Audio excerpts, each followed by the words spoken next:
der Oper. Richard Strauss, so heißt es, wollte sein Werk eigentlich ein Grobian in Liebesnöten nennen. Aber seine Frau Pauline und sein Librettist Hugo von Hofmannsthal setzten sich durch und so wurde es der Rosenkavalier. Seien Sie herzlich willkommen, soyez les bienvenus hier in der prachtvollen Bayerischen Staatsoper in München, der Geburtsstadt von Richard Strauss. Für die Münchner, das muss man wissen, ist der Rosenkavalier so etwas wie ein Heiligtum und die heutige Premiere ein Ereignis in der Opernwelt, denn sie löst nach 50 Jahren die populäre Inszenierung von Otto Schenk ab. Für unsere Neuinszenierung zeichnet ein eingespieltes Duo verantwortlich, Regisseur Barry Kosky und der Dirigent Wladimir Jurowski, der designierte Generalmusikdirektor des Hauses. Bei der Uraufführung 1911 in Dresden wurde der Rosenkavalier von der Kritik übrigens zerrissen, aber vom Publikum dauerhaft ins Herz geschlossen. Strauss und Hofmannsthal schufen hier eine tiefgründige Komödie, eine präzise Gesellschaftsstudie aus dem Wien des Jahres 1740. Der Rosenkavalier beginnt gleich im Schlafzimmer der Marschallin, einer Frau um die 30, die sich mit ihrem 17-jährigen Liebhaber Octavian vergnügt. Das Leitmotiv des Duos Kosky-Jurowski kann man vom ersten Bild an gar nicht übersehen, die unaufhaltsam verrinnende Zeit. Ich wünsche Ihnen jetzt viel Vergnügen mit einer Premiere, natürlich ohne Publikum im Saal und auch nur mit halb so vielen Musikern im Graben als sonst, aber dafür kommt sie direkt zu Ihnen nach Hause. Wir sehen uns dann in der Pause wieder.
sich über das Kakao. Möchte das viele, das wüsste.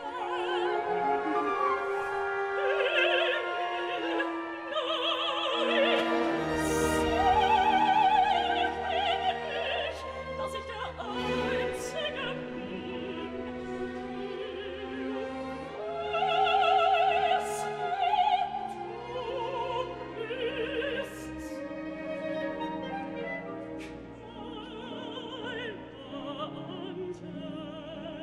du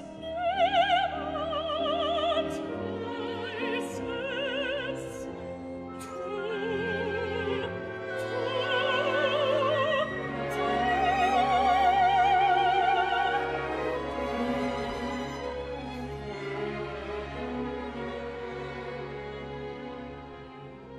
Was heißt das du? Was tut ich? Hat denn das einen Sinn? Das sind Worte, lose Worte. Nicht du sag, aber dennoch, es ist etwas in ihnen Schwindel. Ein Sehnen und Rennen und Schmachten. Jetzt meine Hand soll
weiß er doch seine Dinge mit dem Bett.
Ihr Kurzkopf, ihr unvorsichtiger, lässt man in einer Dame Schlafzimmer seine Diegen herumliegen.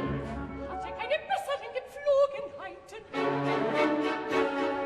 Wenn er so dumm ist, wie ich mich benehme, und wenn er abhebt, dass ich kein Geübter in solchen Sachen bin, dann weiß ich überhaupt nicht, was sie an mir hat.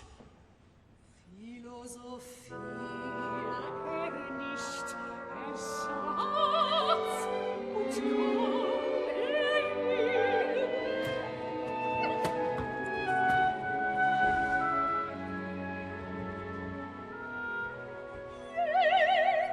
Jetzt wird gefrühstückt.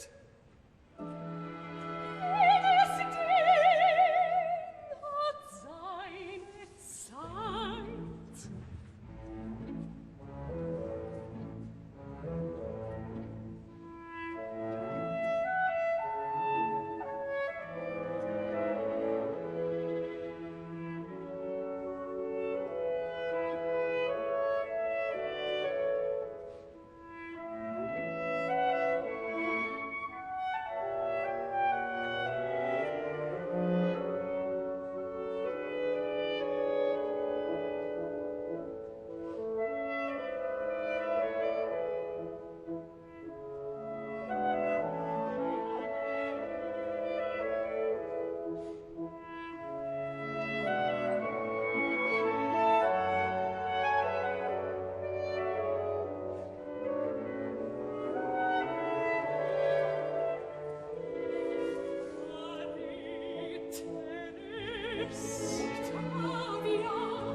Bist du ängstlich drein? Zweifel, wenn es auch weit ist, der Feldmarschall ist als Sieg geschwind. Einmal. Was war einmal? Was war einmal? Was war einmal? Geschöpfe, ach, sei gut. Muss nicht alles wissen. So spät, ich benutze nicht. Jetzt geht's. Es ist der Feldmarschall. Es ist ein Fremder mehr. So wird der Wind da draußen in meinem Vorzimmer. Es muss ein Land sein. Ich bin an der Ruhe heute und mit den Lakaien diskutiert. Aber es ist ein Mann. Nicht dort ist das Vorzimmer. Da sitzen meine Lieferanten und ein halbes Dutzend Lakaien.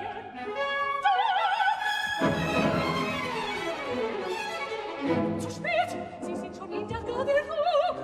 Jetzt bleibt nur eins, verstecke sich.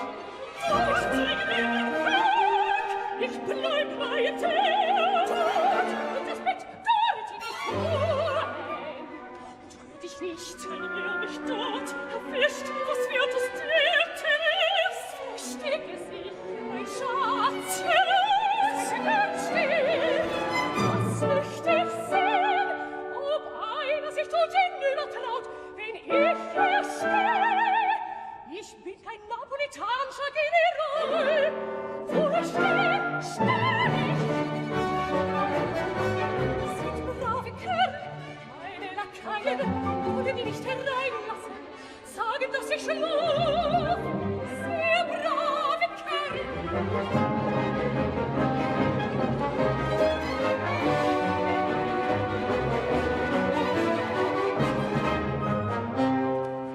Die Stimme, das ist ja gar nicht die Stimme vom Feldmarschall. Sie sagen, Herr Baron, zu ihm, das ist ein Fremder.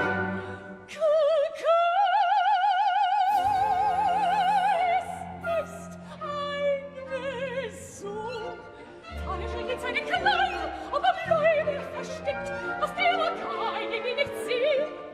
Die blöde große Stimme müsse ich doch kennen. Wer ist denn das? Herrgott, das ist ja der Ochs, das ist mein Vetter, der Lerchenau. Der Ochs aus Lerchenau, was will denn der? Lass es Maria! Vergoldet er sich nicht. 5-6 Tagen im Brief, wir sind den Wagen gesessen. Und einen Brief haben sie mir den Wagen schon gebracht. Das war der Brief vom Ochs. Und ich hab keine Ahnung, was darin gestanden ist.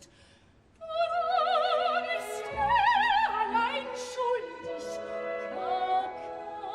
Belieben eure Gnade in der Galerie zu warten. Oh, es eine Manieren gelernt, der Baron Lerchenau, ich verbriert nicht. Kanto, was treibt er denn? Wo steckt er denn? Befehl die Fürschlägereien. Ich bin und noch mit recht blauen Fürschling-Dienst. Du Schatz, und nicht einmal mehr als ein Kussen kann ich dir geben. Ich bin an die Tür auf, der Vetter. Als er hinauskommt, schlief er zurecht mit der Kaie durch, ist der Blitz gescheit hoch. Und komm er wieder schützen, aber in Mannskleidung durch die Vordertür.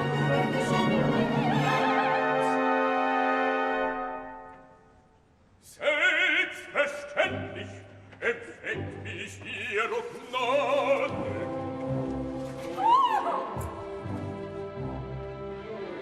Hallo, mein gutes Kind. Ich so, hallo, ein hübsches Kind.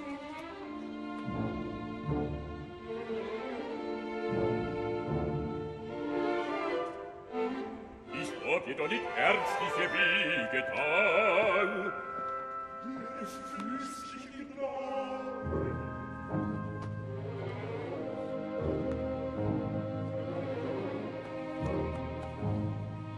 Eure Lieben sehen vortrefflich aus. Sieht er jetzt wohl, dass ihre Gnade entzückt ist, mich zu sehen? Und wie sollte neue Gnade nicht, was in die frühe Stunde unter Personen von Stand, hab ich nicht seine Zeit wahrhaftig Tag für Tag unsere Fürstin Brioche meine Auffassung gemacht, dass sie im Bad gesessen ist, mit nix an seinem kleinen Pfannschirm zwischen ihr und mir. Ich muss mich wundern, wenn neue Gnaden die Free. Verzeihen Sie, man hat sich betragen, wie es befohlen. Ich hatte diesen Morgen die Migräne. Alles ist ein gutes, sauberes Kinder. Ich bin auch jetzt noch nicht ganz froh. Der Vetter wird dann vielleicht die Gnade haben. Natürlich. Meine Kammerzofe, ein Augustin von Lampe. Ich muss fürchten, sie inkommodiert euer Leben. Das war nichts. Wie? Nicht im geringsten. Nicht. Im Gegenteil.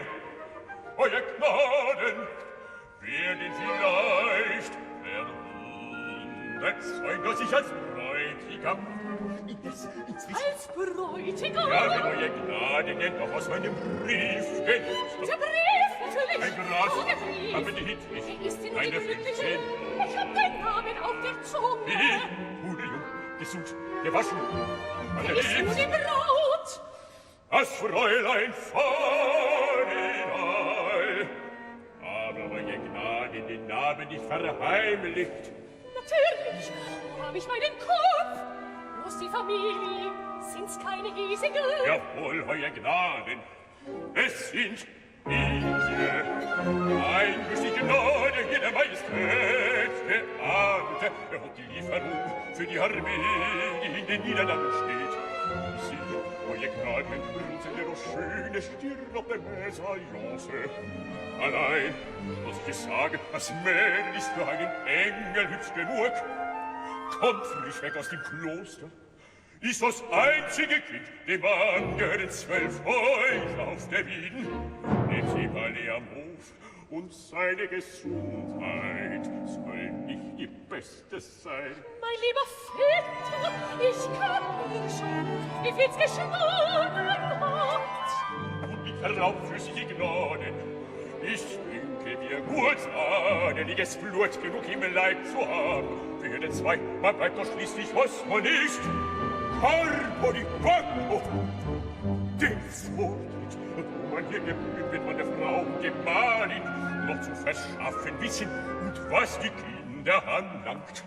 Wenn sie den goldenen Schlüssel nicht konzernieren werden, verbäde, sie werden sich mit den 12 eisernen Schlüsseln zu den 12 Mäusen auf der Wiegen zugetröstet wissen. Gewiss, o sicher nicht dem Vetter seine Kinder, die werden keine Don Quixote.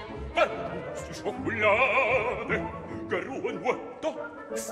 Wieso denn? Fortgeh, Wenn ich euer Gnaden gestehe, dass ich so gut wie nicht bin. Marianne, komm sie her, servier sie seiner Lieben. So gut wie nicht, euer Gnaden. Sitzt im Reisewagen seit 5 Uhr früh. Kannst dein bestelltes Ding, kann sie hier bei uns. Ich hab ihr was zu sagen. Meine ganze Livree, Stall auf Jäger, alles. Alles und im Hof zusammen, meinem Almozin. Wie sie nur. Ob sie noch ein bisschen gucken, bleibt sie doch, sie ist ein süßer Engelschatz, ein Zauber. Sie darf im Wege zum weißen Rosse, wo wir logieren. heißt bis übermorgen. Ich geb was Schönes um mit ihr bis übermorgen. Und für Augen zu scharmutieren wie an. Ziehen wir ins Palais, Fanfarinal. Natürlich muss ich vorher dem Bräutigams aufführen. Wie sieht denn nicht worden? Kann die wohlgeborene Jungfer Braut deputieren, ihr die Silberrosen verbringt, auf der hochadelige Gepflogenheit. Ihn von der Verwandtschaft haben euer Liebden zu diesem Ehrenamt ausersehen. Darüber euer Gnaden Ratschlag, ein Sohlen Ort ist so kühn gemocht, in Reisekleiden bei der heutigen Levée. Von mir Gemäß rief in alle Devotion getan. Na bitte, ich bin noch nicht so unglücklich, wie diese Devote sind so blicken und missfreuen. Sie denn natürlich einen Aufführer für unser Leben. Mir macht, was Sie heute. Aus der Verwandtschaft. Den Den Vetter Preising, den Vetter Lambert, ich werde... Dies liegt in euer Gnaden allerschönsten Ganz Händen. gut, wer wird mir zu Abend dessen Vetter? Sagen wir morgen, will er? Dann proponiere ich ihm einen. Euer Gnaden sind die Herablassung selber. Da sind wir wieder, kommt die Wenige fort. Bleib sie nur da, kann ich dem Vetter für jetzt noch dienlich sein? Ich schäme mich bereits an euer Gnade Notari. Eine Rekommandation wäre mir lieb. Es handelt sich um den Ehevertrag. Mein Notari kommt öfters des Morgens. Schauen Sie doch mal nach, ob nicht die Haut schon ist. Und warten. Wozu das kann man so von euer Gnade beraubt sich der Bedienung um meinetwillen. Lasse doch, Vetter, Sie mal ruhig stehen. Was geht mich nicht zu, bleibt sie jetzt zu jeder Gnade mit. Es kommt gleich mehr von in die Frey herein. Ich ist als solches meine Söhne nicht unten als infamen Lakaienvolk. Eure Liebten sind allzu besorgt. Da hab ich's nicht gesagt, wird euer Gnaden zu melden haben. Nur hab ich meine Notari in der Vorkammer warten. Fürstliche Gnaden haben den Notari, dann den Verwalter, dann den Kuchelchef, dann von Exzellenz immer hergeschickt ein Sänger mit einem Flötisten. Ansonsten das gewöhnliche Pagage. Und sie wohl mit einem Kavalier in Tête-à-Tête zu Abend gegessen. Nein, da wird sie Augen machen, will sie. I was hat net obi das der.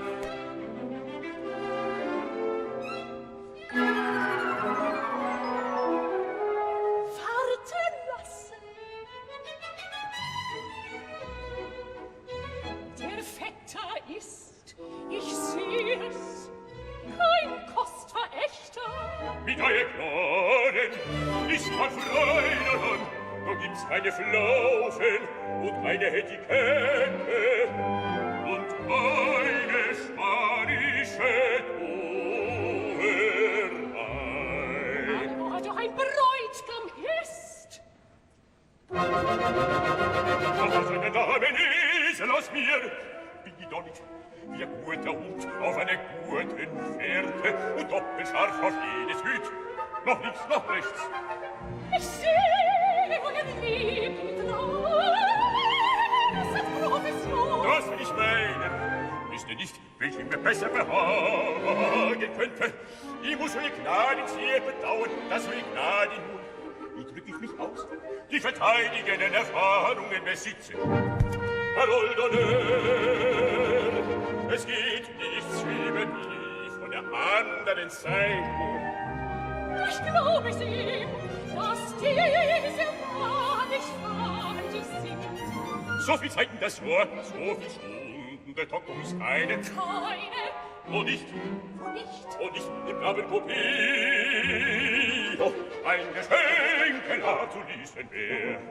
Dafür ist man kein Hauerhahn und kein Hirsch, sondern ist man Herr der Schöpfung. Dass man nicht nach dem Kalender forciert ist, heute zu Gnaden. Der Zipfel der Mai ist recht lieb fürs verliebte Geschäft, wo's weiß ich, es gibt. Aber ich sage, schöner ist Juni, August, Gott's Nächte. Da ist noch Schatronen, schwarz von jungen Mächten aus dem böhmischen Erwebe. Jede 2, 3, halt ich oft bis im November hier hinaus, dann schicke ich sie heim. Zur Ernte kommen sie und sind doch ansonsten anständig und gut. Dann schicke ich sie heim und wie sich das nicht, das junge, runde, böhmische Völkerschwir und süß. Mit denen im Wald und denen im Stall die Deutschen Schlag, scharf und herb wie Retzerwein. Wie sich das Mischen tut, und überall steht was und lauert und liegt durch die Garten und schleicht zueinander und liegt beieinander und überall singt was und schubst sich in den Hüften und melkt was und planscht und lächelt was im Bach und in der Pferde schwemmt. Die Schöne also hinterher. Heiligchen sein, wie Jupiter selig in tausende Städten. Verwendung für jede. Wie auch für den Stil. So grob möchte es sein. Und will die Wolken spielen und daher die Sonne als ein Streifen aus der Luft. Je nachdem, und je nachdem. Das Frauenzimmer und gar vieler Orten, wie soll genommen sein? Da ist die demütige Macht und da die trotzige Teufelskreatur. Da die schwere Steife und die Schädel. Und da ist die Kichern und Schluchzen, die verliert, die hab ich gern. Und jene wieder, der sitzt im Auge, hat teurer, rächende Satan. Aber es kommt eine Stunde, da flackert dieses lauernde Auge und der Satan, wie immer Sterben der Blicke dazwischen ist, der wird's für die Mahlzeit unvergleichlich. Selber ist einer an meiner Seele. Der eine, aber die Gnade, die keiner anschaut, im schmutzigen Kickel schluckt sie her, hockt in der Osten hinterm Herd. Wo du sie angehst zum richtigen Stündel, die hat's in sich, was solches Staunen nur die begreifen können und Angst und Scham und auf die letzte eine rasende Seligkeit, dass ich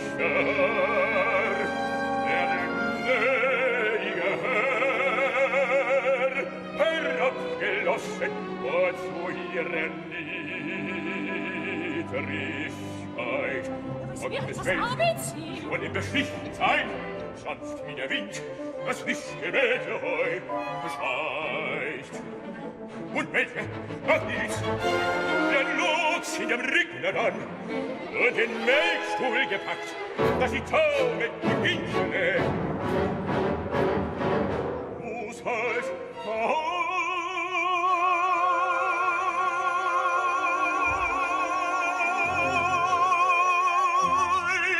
in der Nähe dabei sein. Nein, der geht mir gut so gut, dass ihr doch das Als Kind. mich Ängste verschleppt, zu betrieben, als sie bald und da lass mich beliebt, wenn sie verwendet auf sich halten.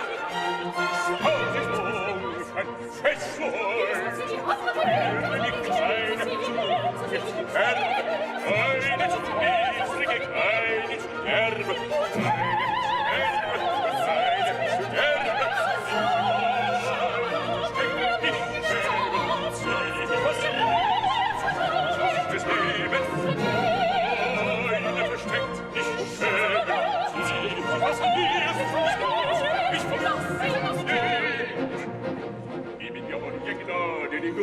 grashaft war, zu mein der Künfte von Gemahlin Bedino. Meine Kleine da, was hat die? Fräulein Braut, wird schon versehen sein, nicht anstehen auf Feuer in den Hauswein. Das ist ein Feind, die Kreuzhackerlot, das hat Gott, nur das Blut vorbei.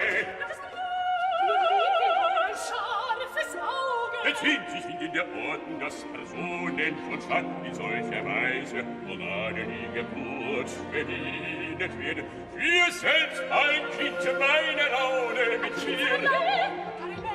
Das will ich nicht aufhören. Nein, einen Sohn, der gelernte Lustpräge, im Gesicht von ihr als Leibbarkeit. In euer Gnade, an mir befehlen, was ist die silberne Rose, das den Händen übergeben wird hier, es sei nicht herausbringt. Ich nicht freuen, aber Doch der Gnade, das so verliert das nicht locker. Nein, diese Mut, wenn sie das Mädel tun ist. Therese, Acht! Nicht so schnell, ich weiß schon, was ich tue. Könnt ein junges Mädchen sein. Meine Braut, eine Getreue, auf die meine Stammbaums zu spendieren, näht seine Locke von Anherrn Lerchenau, der ein großer Klosterstifter war und oberst der Landhofmeister in Kärnten und in der windischen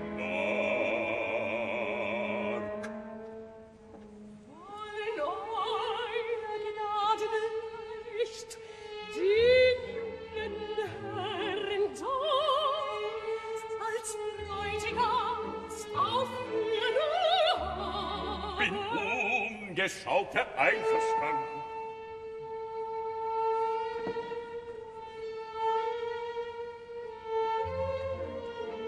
Mein junger Vetter, der Graf Octavia, wüsste keinen Vornehmeren zu wünschen, wer in der Emotion den jungen Herrn sehr verbunden. sieh er ihn an. Die Ähnlichkeit wie aus dem Gesicht geschnitten. Hat mir auch schon Gedanken Octavia, gemacht. lo bravo, da ist man hier, wenn man das Zeug im Haus und wie es auch bei der Domestik wird. Darum halte ich sie auch nie was Besonderes. Geziemt sich. Immer um meine Person. Sehr wohl. Jetzt aber geh sie, Marianne. Lass sie vor. Sie kommt doch wieder. Und lass sie die alte Chambre herein. Mein schönstes Kind. Nicht in der Sinne, träge sie doch einen Augenblick Audienz.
die falsche Zeitung für die Gnade.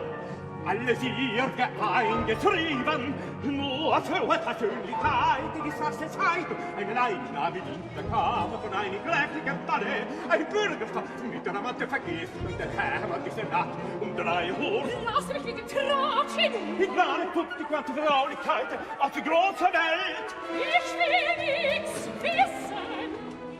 Lass ihr mich mit dem Tratschen in Ruhe. Glück und Segen aller Wegen, euer Gnaden holen sie. Eingegraben steht der Haben in unserem Herzen.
ganz separat jedoch.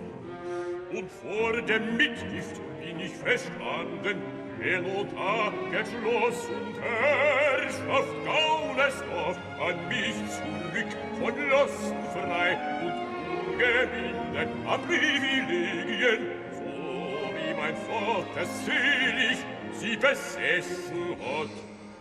Gestatten, hochfreiherrliche Gnaden, die submisseste Belehrung, dass eine Morgengabe wohl vom Gatten an die Gattin, nicht aber von der Gattin an den Gatten bestellet und stipuliert zu werden fähig ist. Was mag wohl sein? Das ist so. Aber im Besonnen voll. Die Formen und die Preskriptionen kennen keinen Unterschied.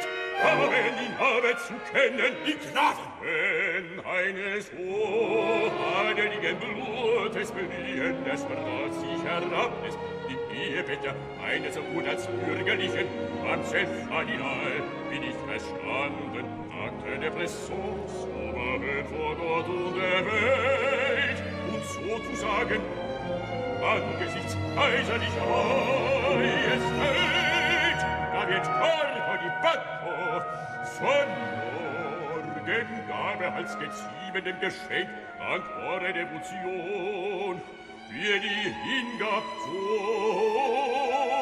ein belurtes Servo die Rede sei.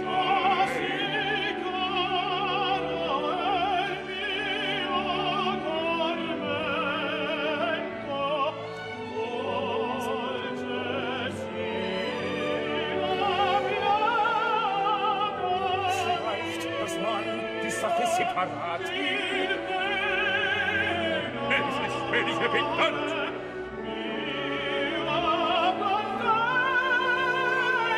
Als morgen bin ich das Güte. Verklausulierten Teil der Mitgift als Morgengabe. Geht das jetzt nicht in seinen Schädel? Oder als Morgengabe.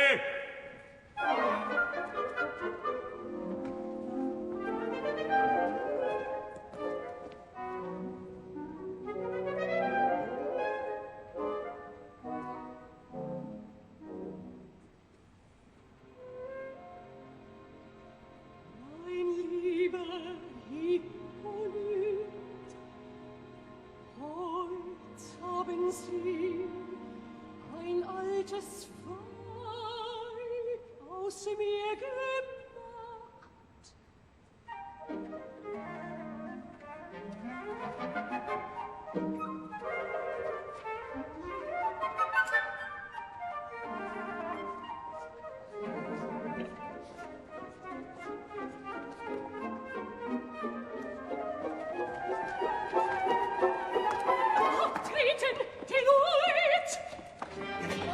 Was ich seh, ihr Gnade, ach deine Bedürfnis, ich kann dienen, ich kann besorgen. Wer ist ihr, was weiß ihr? Ihr Gnade besitzt frickende Zunge wie eine Antike, come Statua di Giove. Zwei bessere Menschen. Gnade, ach das schien uns als ein Gefolge. Onkel und zu sein, machen alles besser. Meine Sämtler. Ihr Gnade, ach deine junge Frau. Woher weiß er, dass der Teufel hier? Ihr Gnade ist hinein, die Kommandiere, heute oder morgen könnte sein. Vater nostro, jede sind die Dame zu, jede Wage die Dame sagt, jede bricht die Dame kommt. Wir sind da. Jede Wage die Dame sagt, jede bricht die Dame kommt. Wir sind da, an die Ecke in die Kamin. Wir sind da, hinter die Kommode, in eine Schranke unter die Dach, an die Ecke, hinter die Dach, wir sind da. Ihre Gnade wird nicht bedauern. Nicht bedauern. Was es alles gibt in diesem Lied, so probe nur, denn sie die Jungfer Marianne. Was rufen ihn im Haus von jeder Gnade? Sei du, cosa vuole? Sì, meine nicht, der wird besorgen, seien Sie, keine Gnade.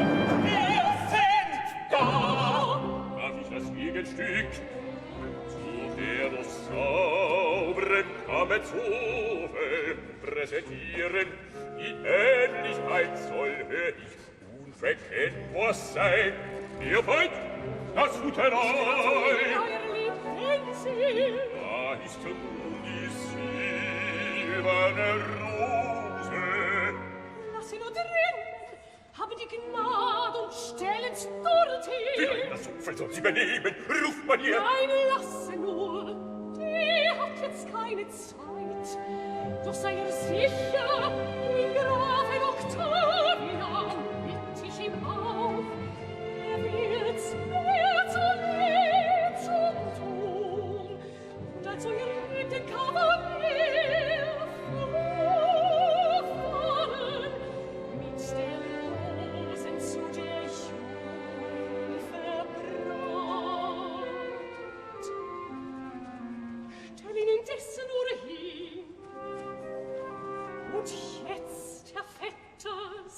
ich ihm adieu. Man retiriert sich jetzt von hier. Ich werd jetzt in die Kirchen gehen. Euer Gnaden haben heut aus unversiegelt mich es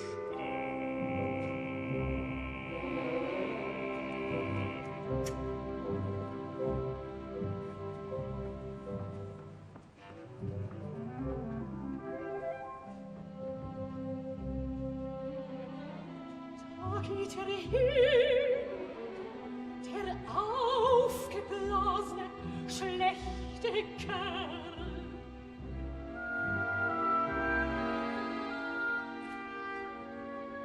Und kriegt das hübsche junge Ding und einen Pinkel Geld dazu. Es müsst so sein.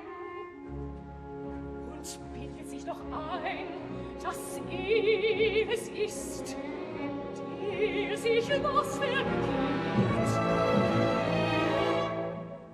Was erzähl ich mich denn?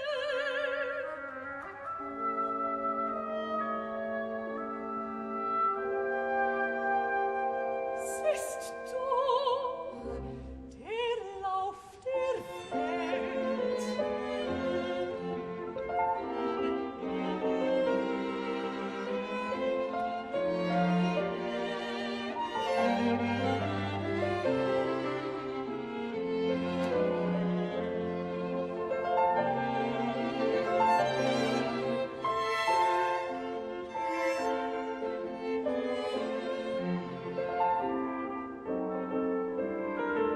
Mich auch an einem Mädel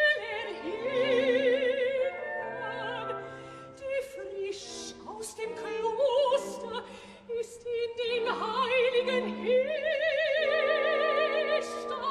kommandiert worden.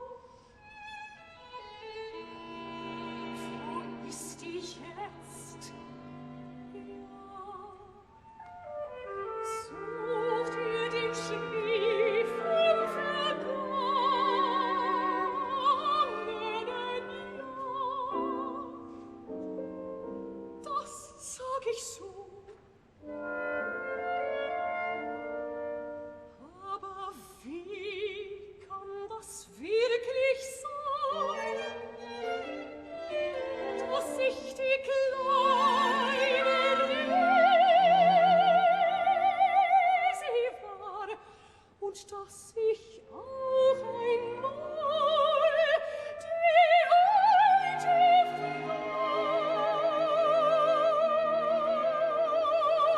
Frau sein wird? Die alte Frau, die alte Marschallin. Siehst es? Da geht die alte Fürstin Risi. Wie kann denn das geschehen? Wie macht denn das der liebe Gott? Fuhr ich doch immer der gleiche bin. Und wenn er's schon so machen muss, warum lasst ihr mich zuschauen dabei?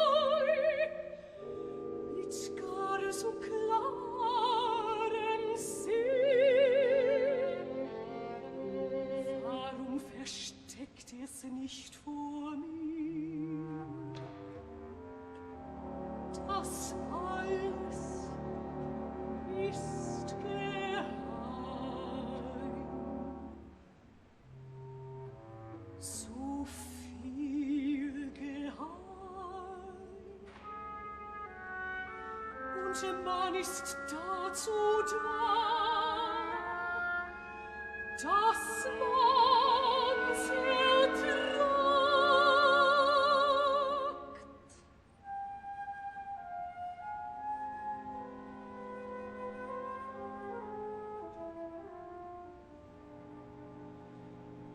Und in dem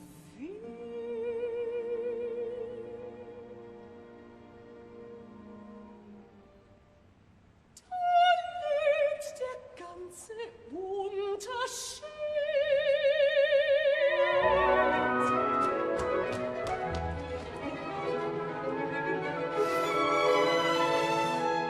Ach, du bist wieder da und du bist traurig. Es ist ja schon vorbei. Du weißt ja, wie ich bin. Ein halbmal lustig, ein halbmal traurig. Ich kann halt meinen Gedanken nicht, warum du traurig bist, mein Schatz, weil du erschrocken bist und ums Jagd hast. Hab ich nicht recht, gesteh mir, du hast Angst gehabt, du Süße, du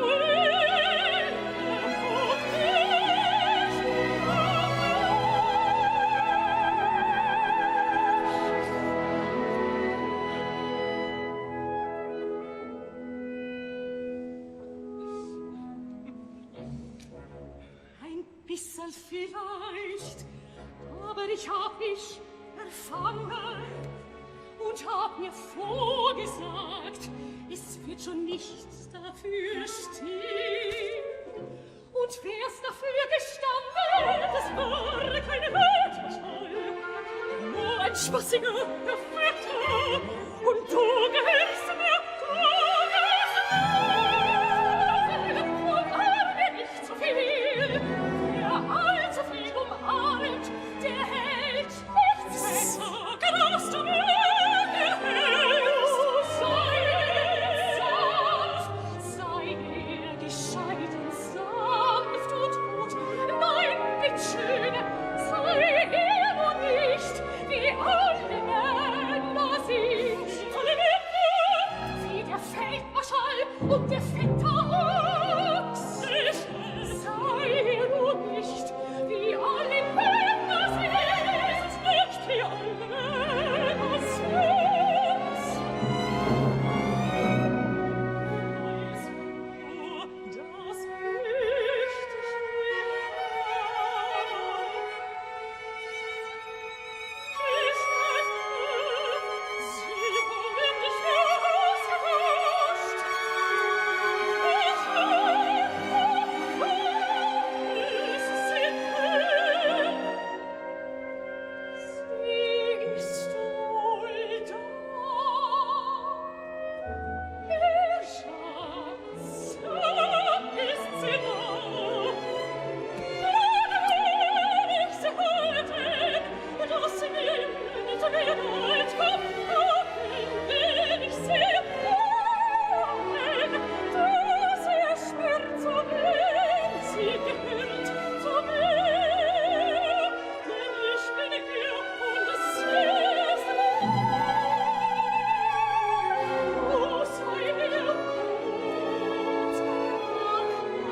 wie man nichts packen kann, wie alles zerläuft zwischen den Fingern, wie alles sich auflöst, wonach wir greifen, alles zergeht,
Allein, man muss sich auch vor ihr nicht fürchten.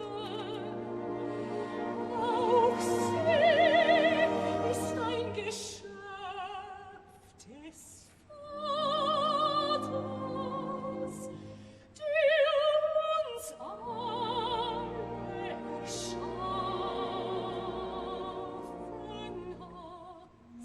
Mein schöner Schatz, wie sie sich trägt,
Nicht heut, nicht morgen, ich hab dich lieb.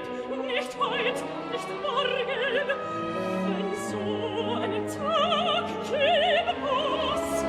Ich denke nicht, so ein schrecklichen Tag, einen Tag nicht sehen. Ich will den Tag nicht denken, was quälst du dich und möchtest? Heut oder morgen, oder den übernächsten Tag, nicht quälen will ich dich, mein Schatz. Ich sag, was wahr ist, sagst du mir so gut, als wie zu dir.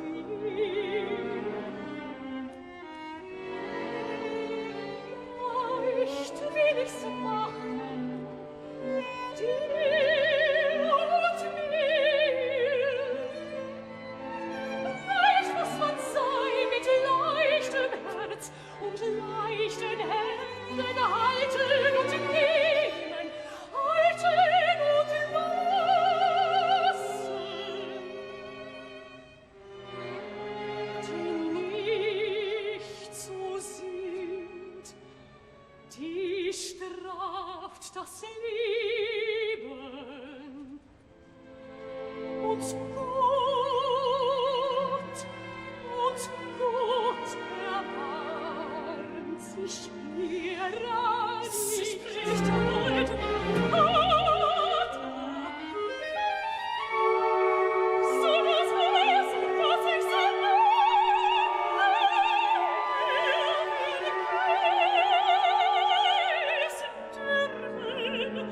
bis ihr da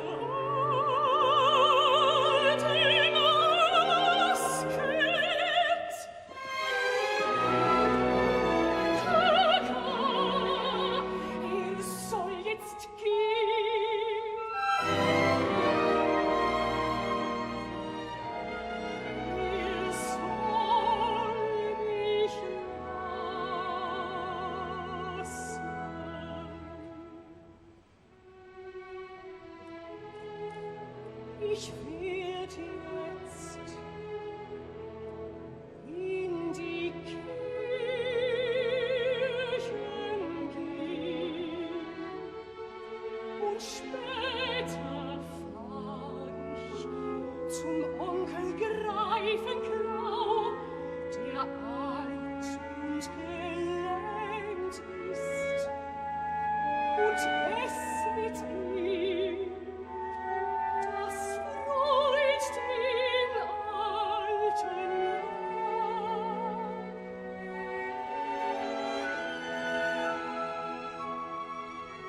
Und nachmittags werd ich ihm einen Laufer schicken und sagen lassen.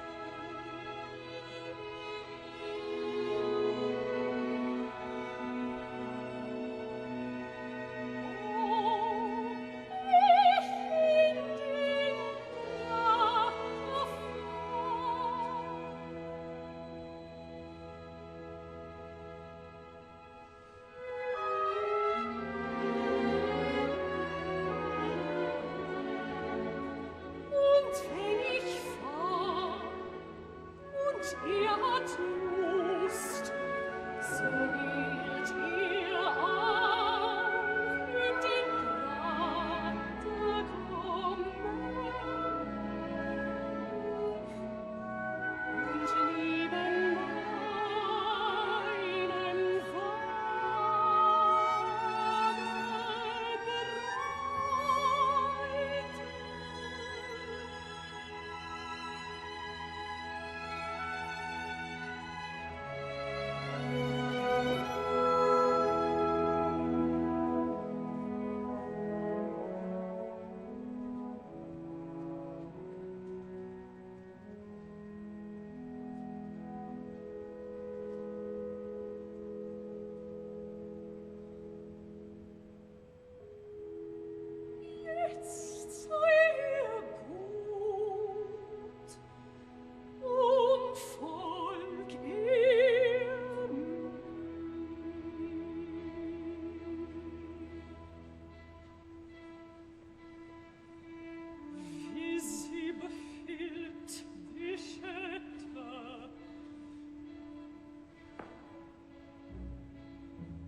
geküsst. Lauft dem Herrn Grafen nach und bittet sie noch auf ein Wort hinauf.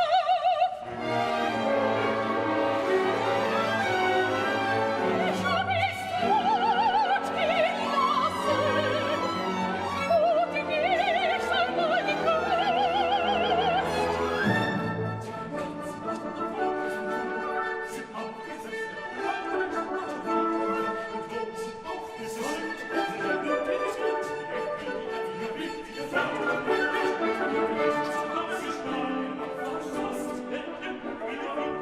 Es ist gut, geht nur wieder. Die Nacht, das da dran, weiß ja nicht wohin.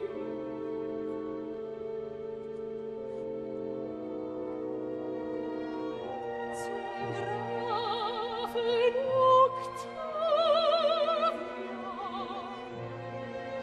geht's ab und sagt, Tadee ist die silberne Rose.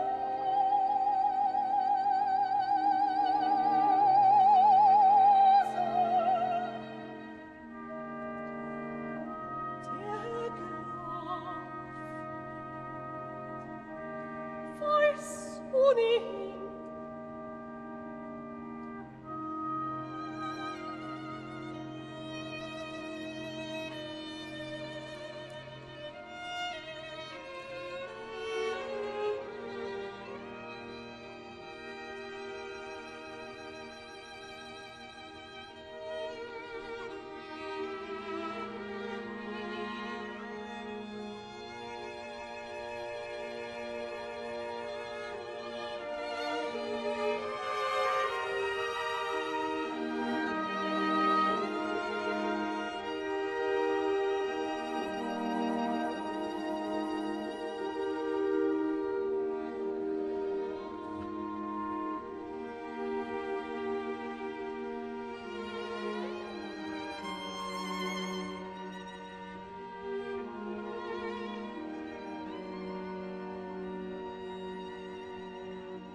Und unaufhaltsam nagt er, der Zahn der Zeit, auch wenn unsere Marschallin ja eher selbstbestimmt in die Zukunft blickt. Das war der erste Teil des Rosenkavaliers von Richard Strauss, den Sie, liebe Arte-Zuschauer, an diesem Sonntag hier aus der Bayerischen Staatsoper miterleben. Wir nutzen die erste Pause, um das kreative Duo hinter dieser Neuinszenierung ein bisschen besser kennenzulernen. Mein geschätzter Kollege Maximilian Mayer hat mit Dirigent Wladimir Jurowski und Regisseur Barry Kosky vor der Premiere sprechen können. Der Rosenkavalier ist ihre 5. Zusammenarbeit und das spürt man. Sir Peter Jonas, der verstorbene Intendant, der hat ja hier in München eine Barockrenaissance ausgelöst mit Regisseuren wie David Alden, weil diese Barockwerke eben ganz neu befragt worden und neu inszeniert wurden. Und er hat mal wörtlich gesagt, er hat bedauert, dass ihm das bei Strauss nicht auch gelungen ist, dass er dafür keine Zeit hatte. Und er hat wörtlich gesagt, also Strauss, wird meiner Meinung nach aussterben, wenn nicht jemand eine neue Bildsprache für seine Opern erfindet. Können Sie dem was abgewinnen? Ich glaube, in dem Fall von Rosenkavalier in München natürlich, man hat ein paar ein paar Herausforderungen. Nicht nur die musikalische Giants-Legende, das hat dieses Stück in diese Graben dirigiert. Aber Theater lebt von einem neuen Blick immer. Nothing dates more than Theater. Das ist nicht Film. Das ist nicht Fernsehen. Das ist nicht Literatur. Das ist nicht ein Bild in einem Museum.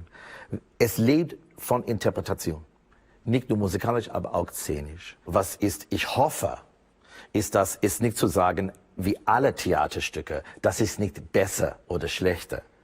Das zu sagen, das ist noch ein anderer Blick über dieses Stück. Weil es ja auch Ihre erste Premiere als designierter Generalmusikdirektor ist. Was ist es für Sie jetzt für eine Zusammenarbeit mit Ihrem Orchester, zukünftigen Orchester, dem Bayerischen Staatsorchester, und auch, dass es gerade der Rosenkavalier ist? Das ist das erste Treffen mit dem Orchester auf seinem Heimterritorium, sozusagen Heimspiel, aber unter erschwerten bzw. sehr exotischen Bedingungen. Es ist eben nicht der Strauss, wie man ihn kennt, und das liegt nicht nur an unserer Inszenierung, das liegt vor allem an den Bedingungen, die uns Pandemie diktiert hat. Ich bin auch sehr offen für äußere Einflüsse. Ich weiß genau, was ich will, aber in dem, was ich will, ist genügend Raum für die Ideen der anderen. Das ist immer noch meine Interpretation, aber sie erlaubt wiederum viele Metamorphosen. Der Octavian ist eine Hosenrolle, eine Frau singt einen Mann, der dann wiederum im Stück sich als Frau verkleidet, als Mariandel. Wie gehen Sie um? Welche Bedeutung hat für Sie im Stück diese Form der Travestie, dieser Hauch von Travestie? So in a way, ich glaube, was Strauss macht, ist ein Stück, das ist wunderbar nicht christlich. It's not Judeo-Christian. Es hat zu tun auch mit Metamorphosis. Ich glaube, Ovid, der Geist von Ovid ist über das Stück. Metamorphosis. 50% Mann, 50% Frauen. Und manchmal man denkt, was ist das dann? Was spielt sie? Das ist, ich glaube, ein Teil von the delicious, intoxicating frisson in das Stück mit der Sexualität. Das soll nicht schwarz-weiß gesehen. Es ist ein Regenbogen von Möglichkeiten. Vielen, vielen Dank Ihnen beiden. Toi, toi, toi. Dankeschön. Danke. Ein Regenbogen von Möglichkeiten eröffnet gleich auch Akt 2. Nach dem Boudoir der adligen Marschallin sind wir nun im Palais des Herrn von Faninal. Dessen Tochter Sophie freut sich auf den Rosenkavalier. Octavian soll ihr, im Namen von Baron Ox, die silberne Rose überreichen. Aber Cupidus Liebespfeil schlägt nicht dort ein, wo geplant. Die Sophie in Koskis Inszenierung ist übrigens nicht mädchenhaft naiv, sondern klug und gewitzt. Es ist ihre Stunde, die nun schlägt.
Adeliger Braut Gnade.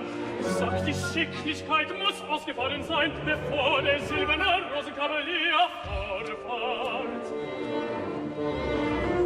In Gottes Namen steht es siebend, da vor der Tür sie sich begegneten. Wenn ich wiederkomm, so führ ich einen Herrn zukünftigen bei der Hand.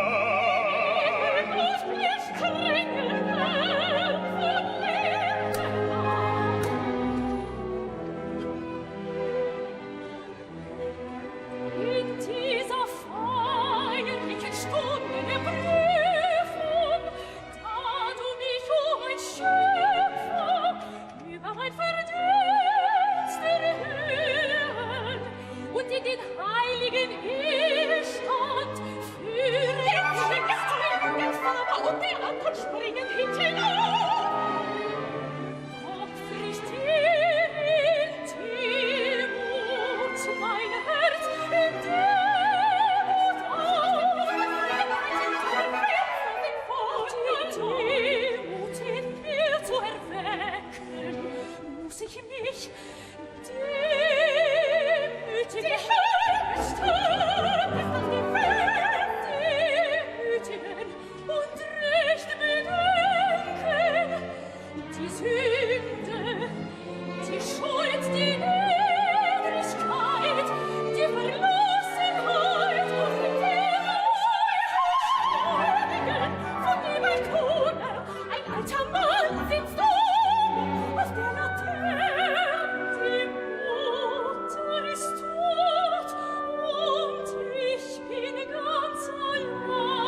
ist bereits zu stark, als dass man zertragen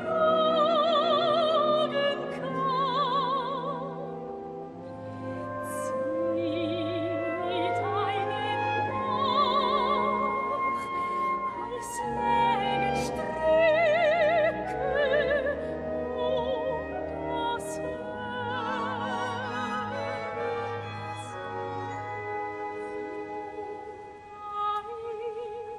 Schon einmal und war so süß,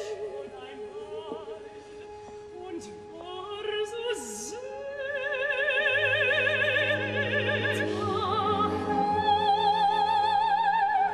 Sich zurück dahin, und müsst ich fürchten,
ich kenn ihn schon recht wohl, mon cousin.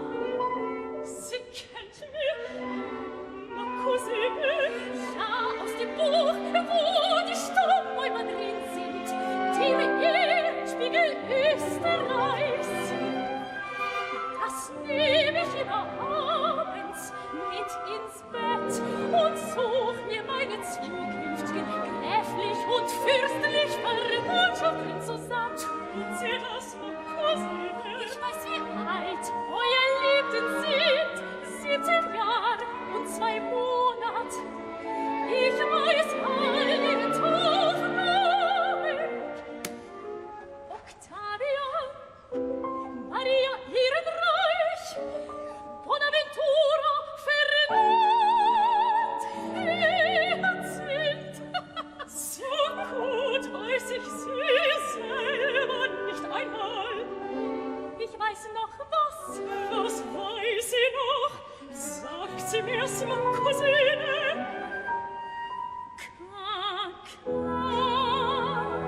Sind die Namen auch so nennen ihn heut, seine gute Freunde und schöne Namen denk ich mir, mit denen ihr recht gut ist.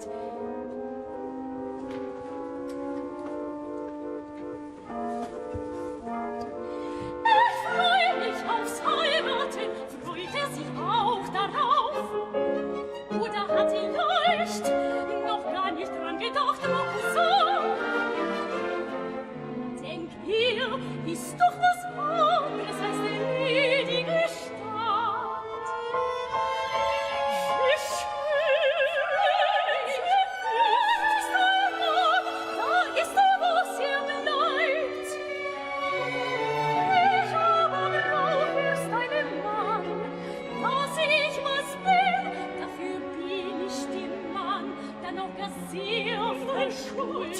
Wie schön und gut sie ist, sie macht dich ganz. Ich werde ihm keine Schade nicht machen und meinem Rang und Vortritt. Seht ihr eine, die sich besser dünkt als ich, die in mir bestreitet bei einer Kindstauf oder euch, so will ich, wenn es sein muss, nicht Ohrfeigen, wir beweisen, dass ich die Vornehmere bin und lieber alles hinnehme wie Kränkung oder Hochgebühr.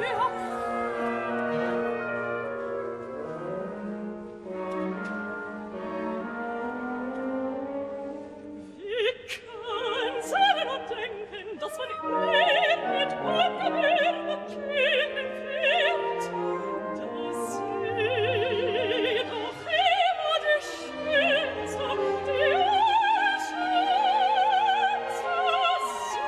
sein wird. Ich dachte mich aus, oh Cousin, wie kam sie das von mir? Wer darf mich auslachen, wenn er will? Von ihm lass ich alles wie gerne geschehen, weil mir nie noch ein junger Kavalier von denen oder weitem also wohlgefallen hat wie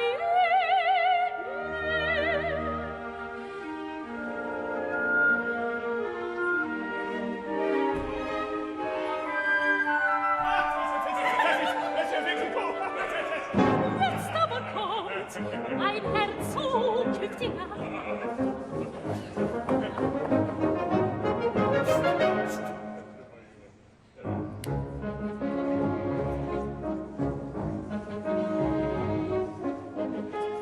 Ich präsentiere, euer Gnaden, der zukünftige.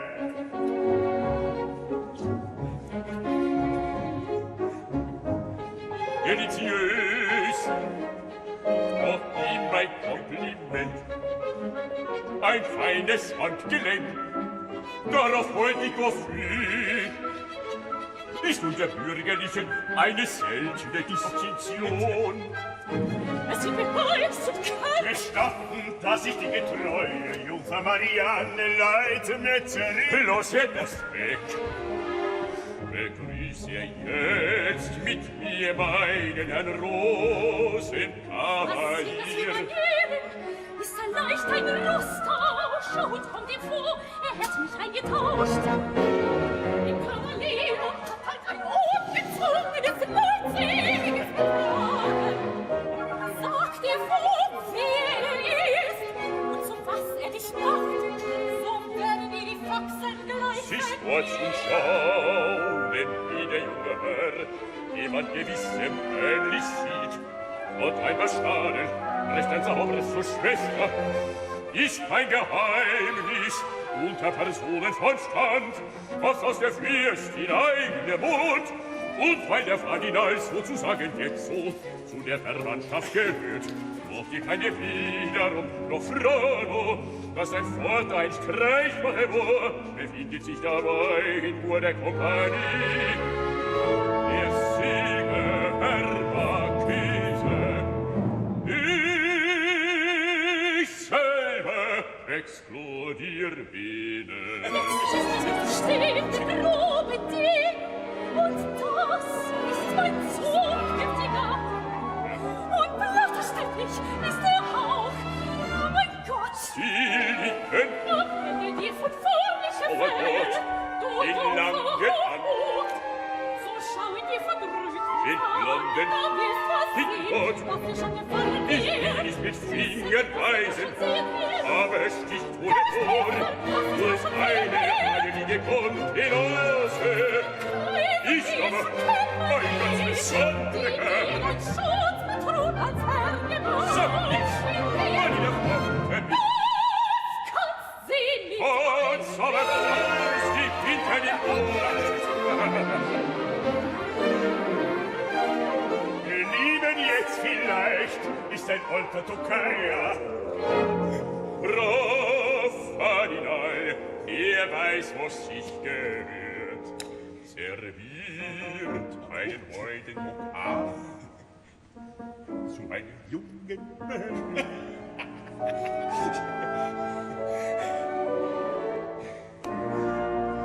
Ich bin mit ihm zufrieden. Musst ihnen Bagatelladeligen ihm zeigen, dass sie nicht für unseresgleichen sich ansehen dürfen.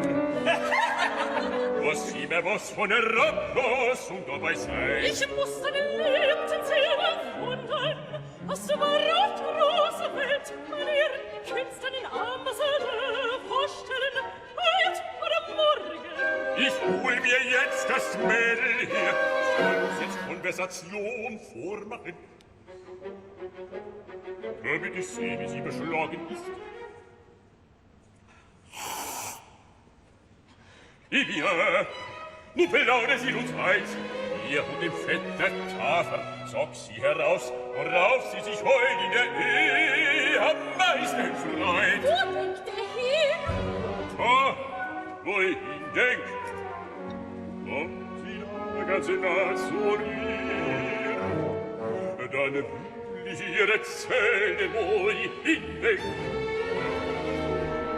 Welche leicht präferabel, dass man gegen ihr den Zeremonienmeister sollt hervortun, mit Willkommen und Devotion und mit Affekt und auf Respekt. Wahrhaftig und ja, ich fühle mir das besser. Mir auch nicht. Was sieht sie? Mir noch ganz und gar nicht. Wie ist sie denn? Einer wieder. Da sitzt der Lerchen auf und kanalisiert in Ehrbarkeit beim Sofa, als wär sie ihm schon angetraut. Und da stehen ein Glas als müsst so sein. Ein Glas und sonst nichts. Sind wir jetzt vielleicht von dem Fenster Tafel? Hat sie Unrecht.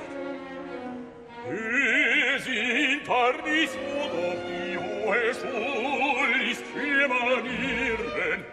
Gibt's frei nix, was unter jungen Eheleuten geschieht. Wozu man nicht Einladungen nicht vergeht. Zum Zuschauen, wie ja den König selber. Wenn die Mauer da und Glas, das alle bürgerlichen Weiter, von viel, sie ihr Papier, sie die Flausen da ich meine ehrliche Hände weg ausgeben, meiner Seele. Steht euch recht, sei sie gut. Mit euch so wie am Schnür, ganz meine Maß, schuten wir Händern, uns mag noch, das macht nix. Aber weiß, wie deinen Glanz, wie es mir, ich hab dir ein Lerchen auf ich gelenkt. Ist der rechte Kaprizensfeld, zeig mir das Blut, wohin die Morgen, und was muss ich die Hand verbrennen?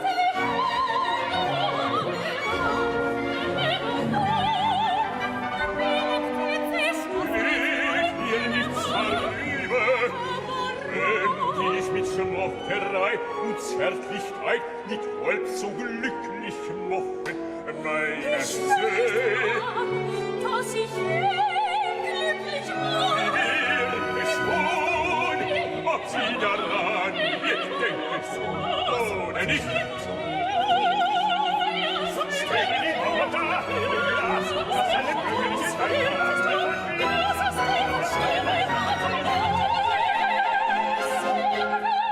Möchte wissen, was ihm dünkt von mir und ihm. Was ist er denn zu mir?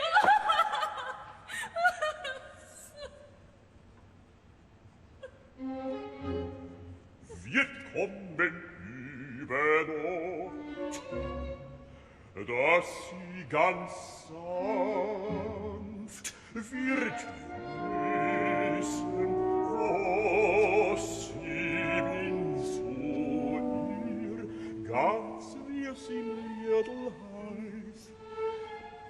wenn sie das hören.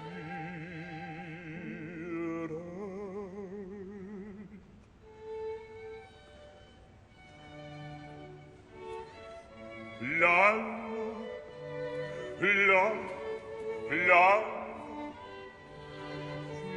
siege dein und es werde sein.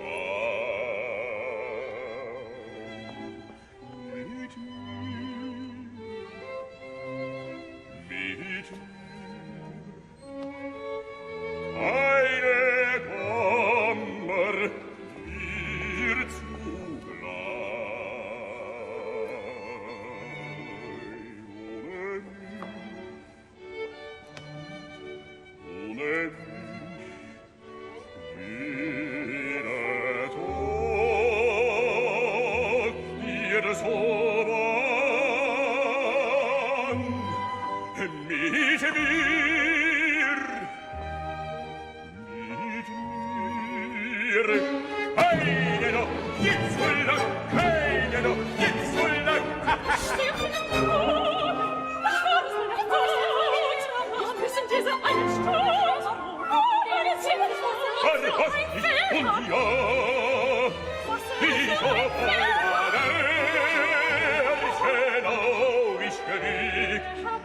Nix auf der Welt, was mich so oft blamiert und weiß ob vehement verjagt, muss ja recht Platz.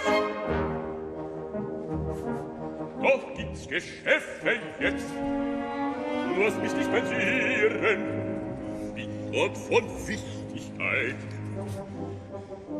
Indessen der fette Tafel leistet ihr Gesellschaft. Wenn es jetzt belieben tät, der Schwiegersohn, natürlich tät's belieben. Ob nichts erwider, wenn ihr möchte Augen machen. Vetter, jetzt oder künftig hin, ist noch ein rechter Rühr nicht an, betracht's als förderlich, wie mehr sie degodiert wird, ist wie bei einem jungen, unverrittenen Pferd. Kommt als den Angegrauten, jetzt nicht so gut, sofern sein, will ich die Wiedergehung zu Not zu machen weiß.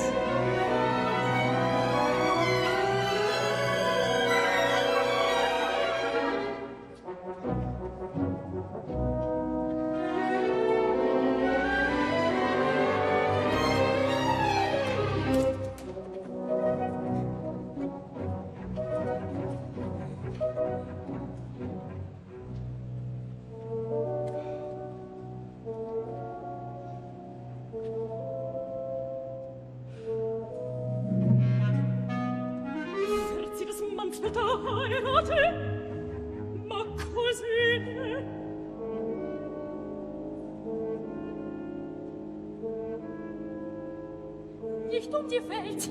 Mein Gott, wär ich allein mit ihm, dass ich ihn beten könnt, dass ich ihn beten könnt. Was ist, dass sie mich bitten möchte? Sag's mir schnell, mein Gott, dass mir halt hilft.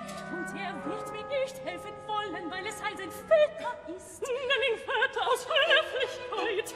Gott sei Lob und Dank hab ihn Leben. Von den gestrigen Tagen nie gesehen.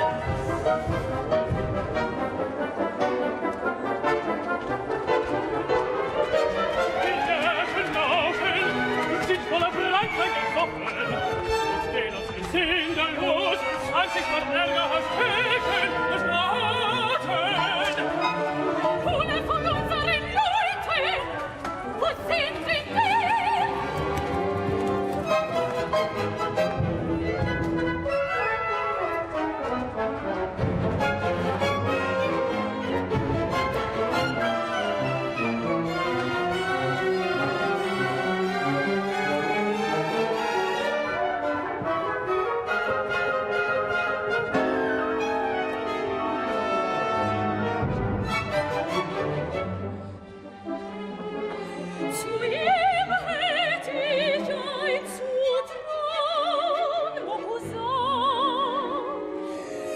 wird so jemand auf der Welt, dass mir könnte helfen, wenn nur den guten Willen hätt.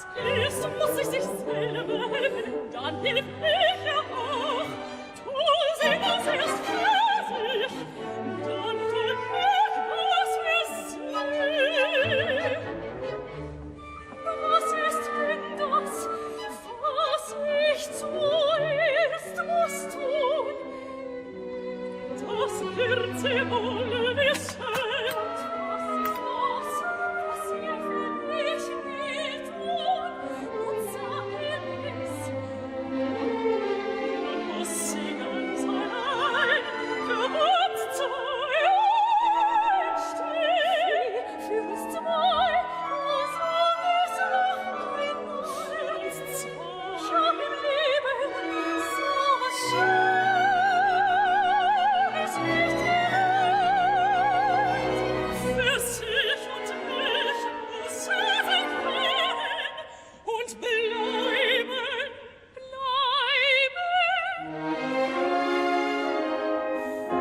Was sie ist.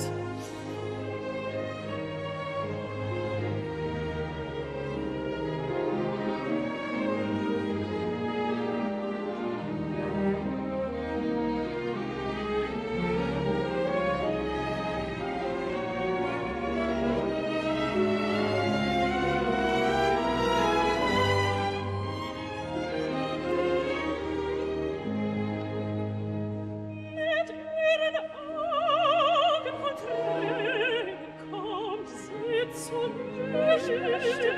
Mein Leben verstanden und sie sich fragt. Der Angst muss sie an sich erhalten.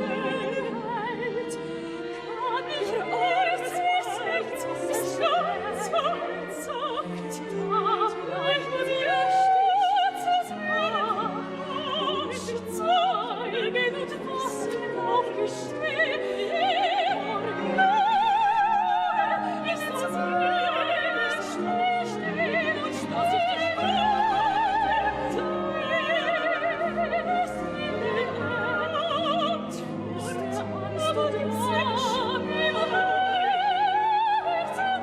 stattdessen fühl ich nur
seine Gnade schnell, nur schnell, nicht zu salten dieser. Was nicht gefallen aus, gelauft die Welt. Aber nun verlangen auch, komm zu sehen, die Fräule Braut, mit einer junge Kavalier.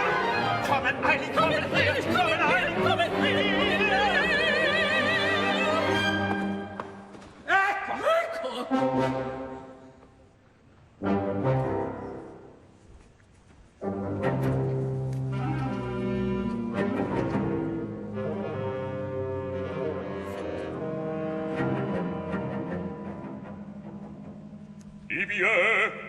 Mamsell,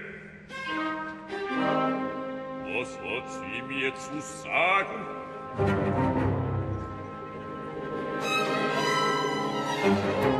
Nun resoniert sie sich. Mein Gott, was soll ich sagen? Er wird mich nicht verstehen. Was werden wir ja sehen?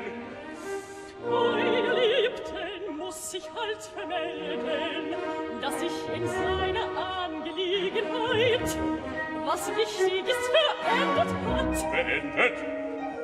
Ei, nicht, wo sie wisst. Warum soll er es jetzt erfahren? Die Freude... Ei, er ist nicht fein. Er weiß zu profitieren mit seinen 17 Jahren. Ich muss ihm gratulieren. Die Freude... Ich ordentlich, ich seh mich selber, muss lachen über die Tür, den Pudeljungen. Die Fräulein... Ein sie ist wohl stumm und von ihn angestellt für jeden Advokaten. Die Fräulein... Nein, nein, ich bring den Mund nicht auf.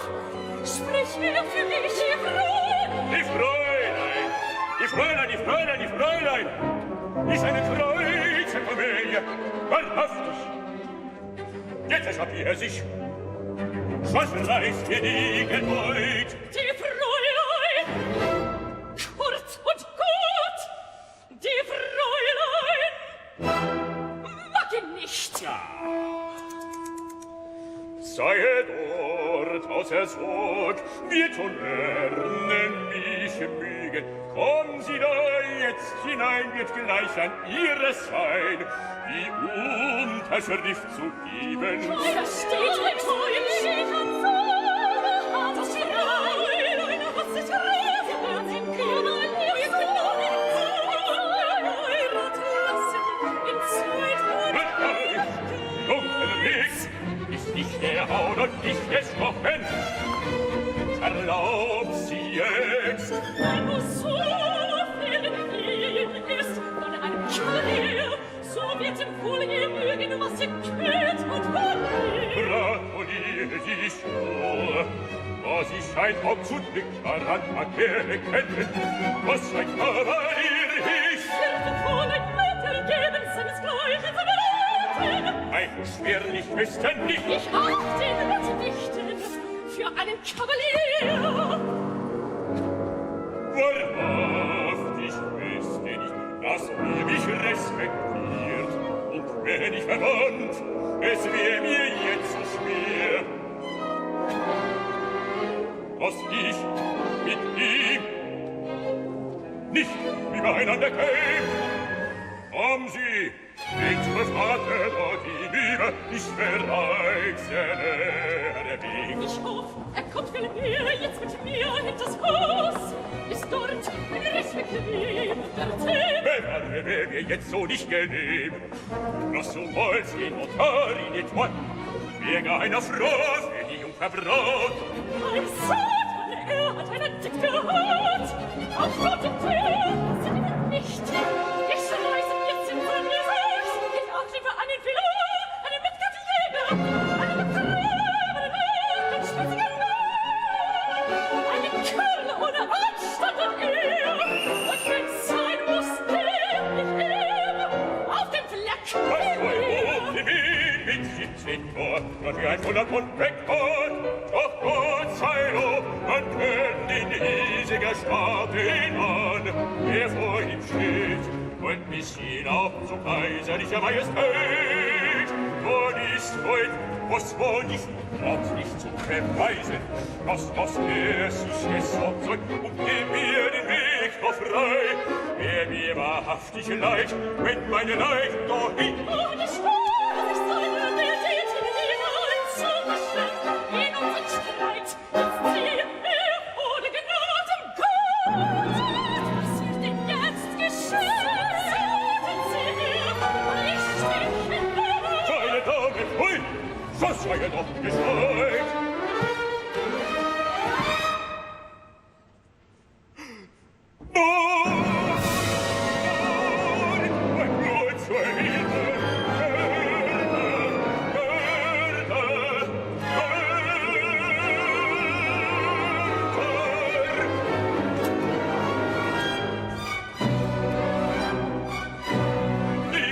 ergibt sich nur, Herz und Leiden, zerrt mir, Polizei, ich zerrt mich auf 1, 2, 3, auf ein Pferd. Polizei,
in mein Palais, das hat passieren müssen.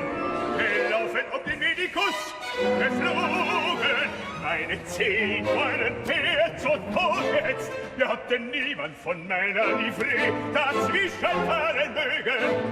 Tödlich dafür ein Schock, Pablo gelachen, dass mir solche Stand passieren muss in meinem neuen Stand.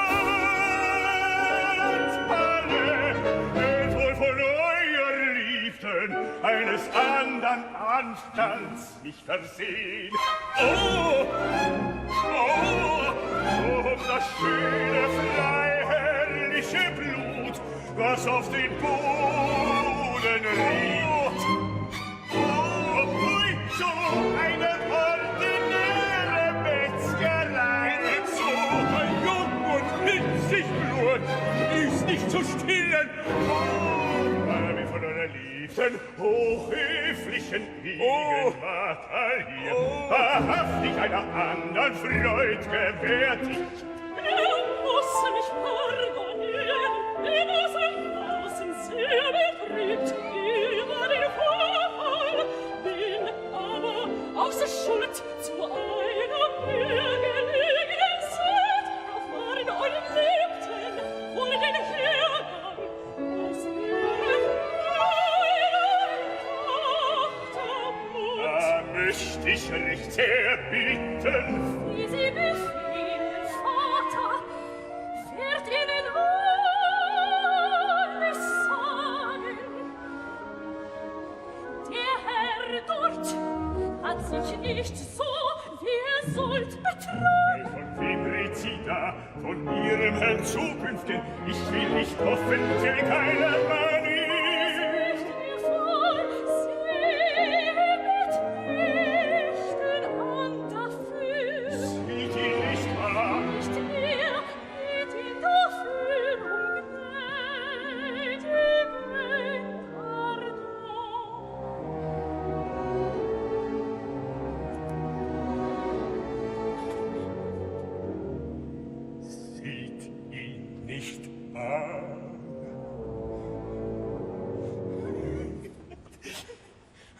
Nicht mehr.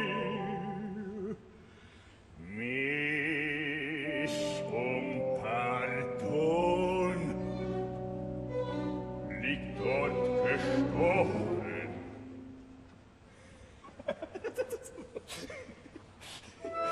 Steht bei ihr der Junge Plavage.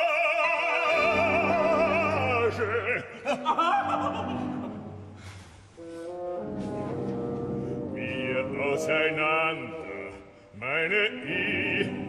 Alle Leimsiedler von der Leiden und der Leimgruppen auf in der Höhe. Herr Medikus, stirbt mir womöglich. Sie heirat ihn. Möcht euer Liebter recht in aller Devotion gebeten haben, schleunig sich von hier zu retirieren und nimmer wieder zu erscheinen. Hör sie mich, sie heirat ihn, und weil er sich verblutet, so heirat sie ihn als toter Mann.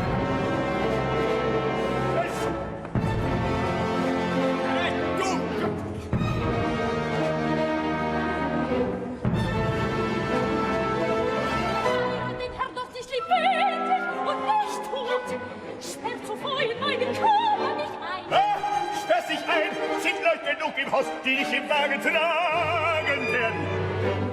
Spürlose Vogel noch, die mich zur Kirche führt. Springst doch aus dem Wagen, na, ich sitz neben dir und werde dich schon häuten. Bei dem Pfarrer aber tot war, statt ja zur Antwort. Gibst ein anstatt ja zur Antwort. Ich steck dich in dein Kloster, stand der Peter. Wasch mir aus meinen Augen lieber heut als morgen auf Lebenszeit. Ich bitte Sie Pardon, bin doch kein schlechtes Kind. Vergebe Sie mir nur die Seine. Auf Lebenszeit, auf Lebenszeit. Sei Sie froh, liebster Mannes, sie hört von mir. Auf Lebenszeit, Wie noch nur in Voraus den Augen. auf Lebenszeit.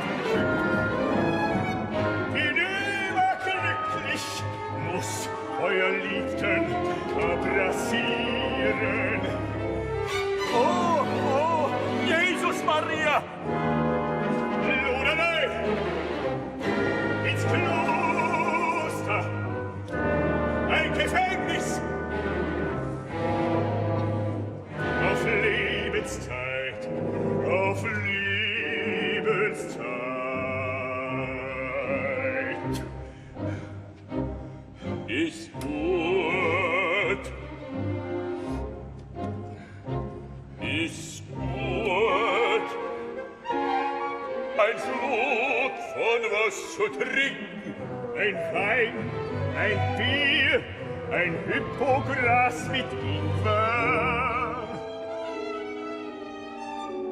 So einen Herrn, so einen Herrn, zu richten miserabel, so einen Herrn. In meinem Stadtmalle. Sie heirat ihn und desto früher, denn man's genug ist gut, denn man's genug ist gut. Ist ihm die Hand für seine Güte und Nachsicht. Gehört alles ihm im Haus. Ich lauf, ich bring ihm ein Kloster ist gut.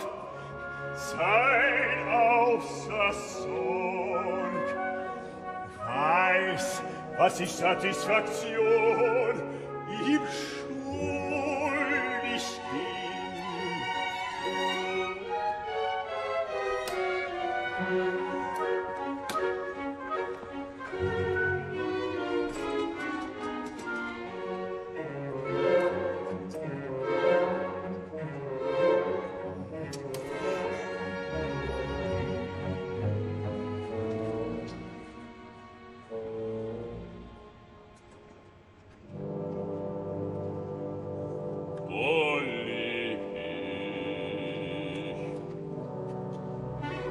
Aus einem Kavalier nicht weiß passieren kann in dieser Wiener Stadt.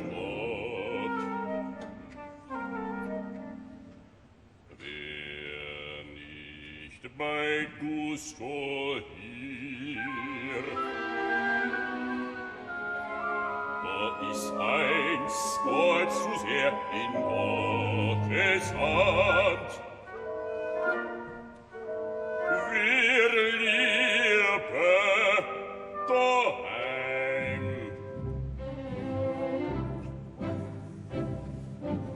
Oh!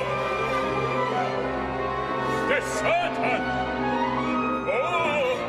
Oh!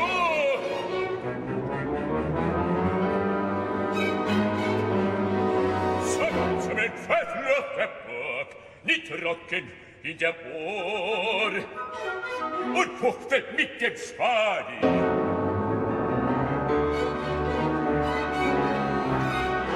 Welcher uns so groß,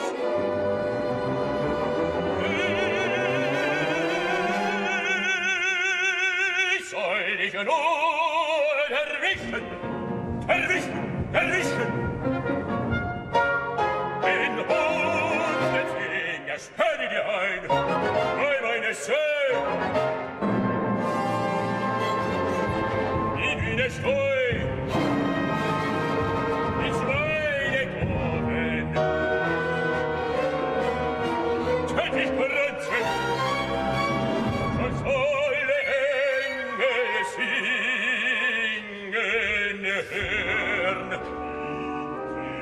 Erwischt, ist unter Tisch, fort die Licht, wie so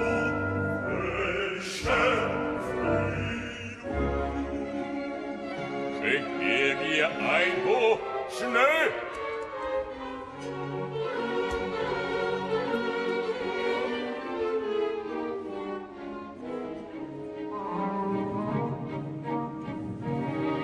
Und doch!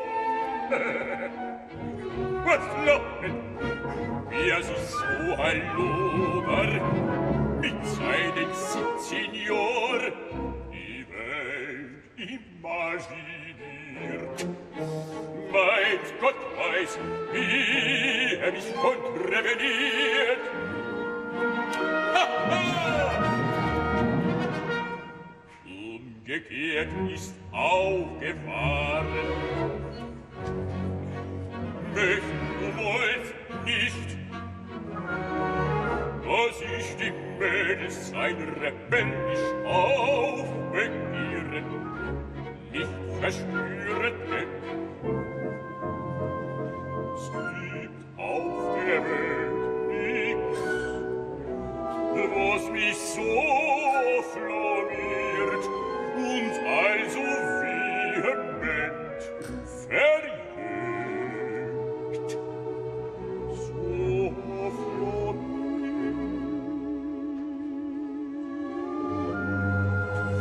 Weiß ja recht, Trotz.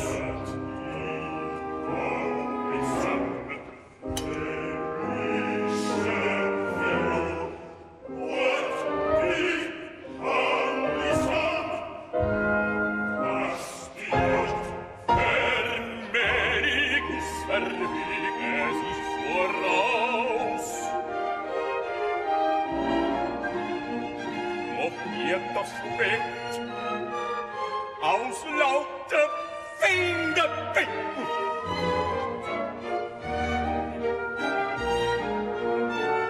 Ist gut, erst aber trink ich noch.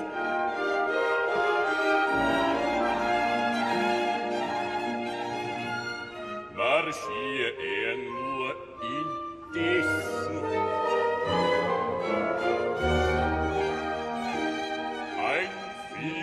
Bett. 2 Stunden noch zu Tisch, wird Zeit lang haben.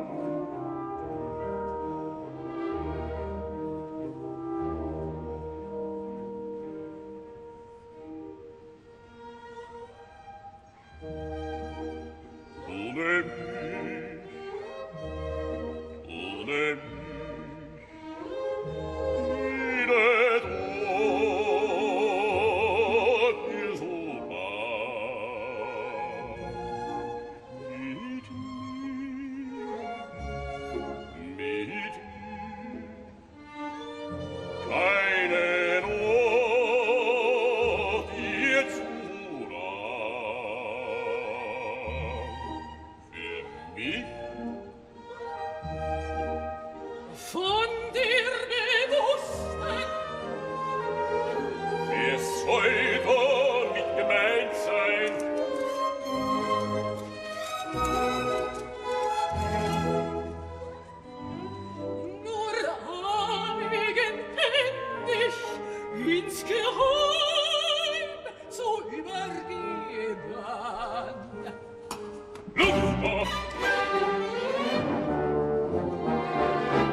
zeigt sie den Wisch.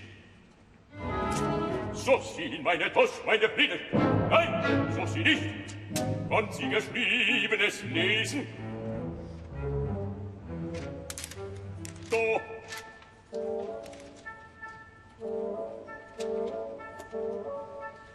Herr Kavalli,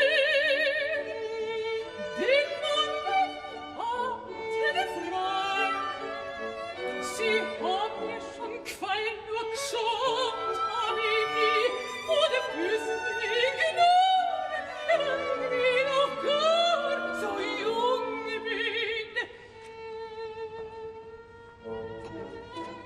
Das bewusste Marianne kam zu viel und verlebte, wenn der Herr Kavalier den Namen nicht schon vergessen hat. Ich wart auf Antwort. Sie ward auf Antwort. Wie durchs Recht an Schrier soll wie das und hat noch einen anderen Schick dazu. Ich verweit schon ein loyaler Fehler ich gerät. Und sie noch nicht, gib ihr die Antwort, noch es richtig. Ganz erfüllt, mein Kavalier. Vergesset nicht die Botin.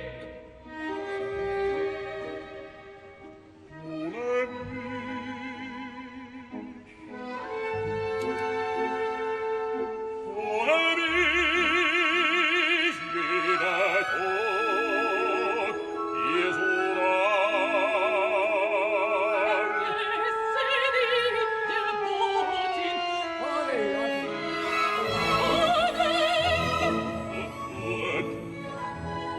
Mit mir, mit mir, mit mir. Keine Hoft dir zu lang.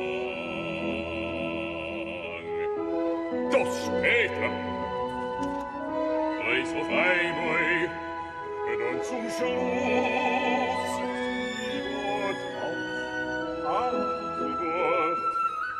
Tritt sie ab, indessen, schob sie a Schreibzeug in mein Zimmer hin, da drüben, dass sie die Antwort,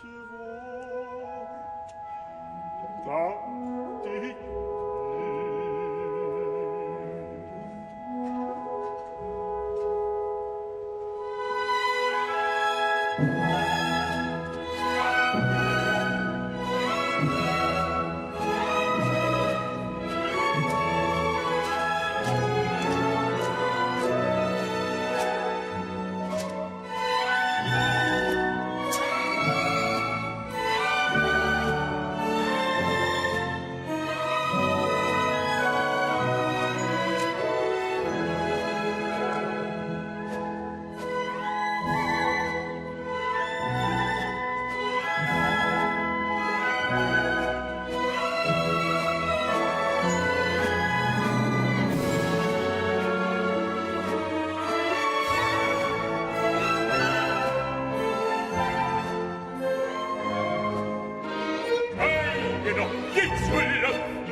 Das hat er wohl verdient, dieser Möchtegern Casanova.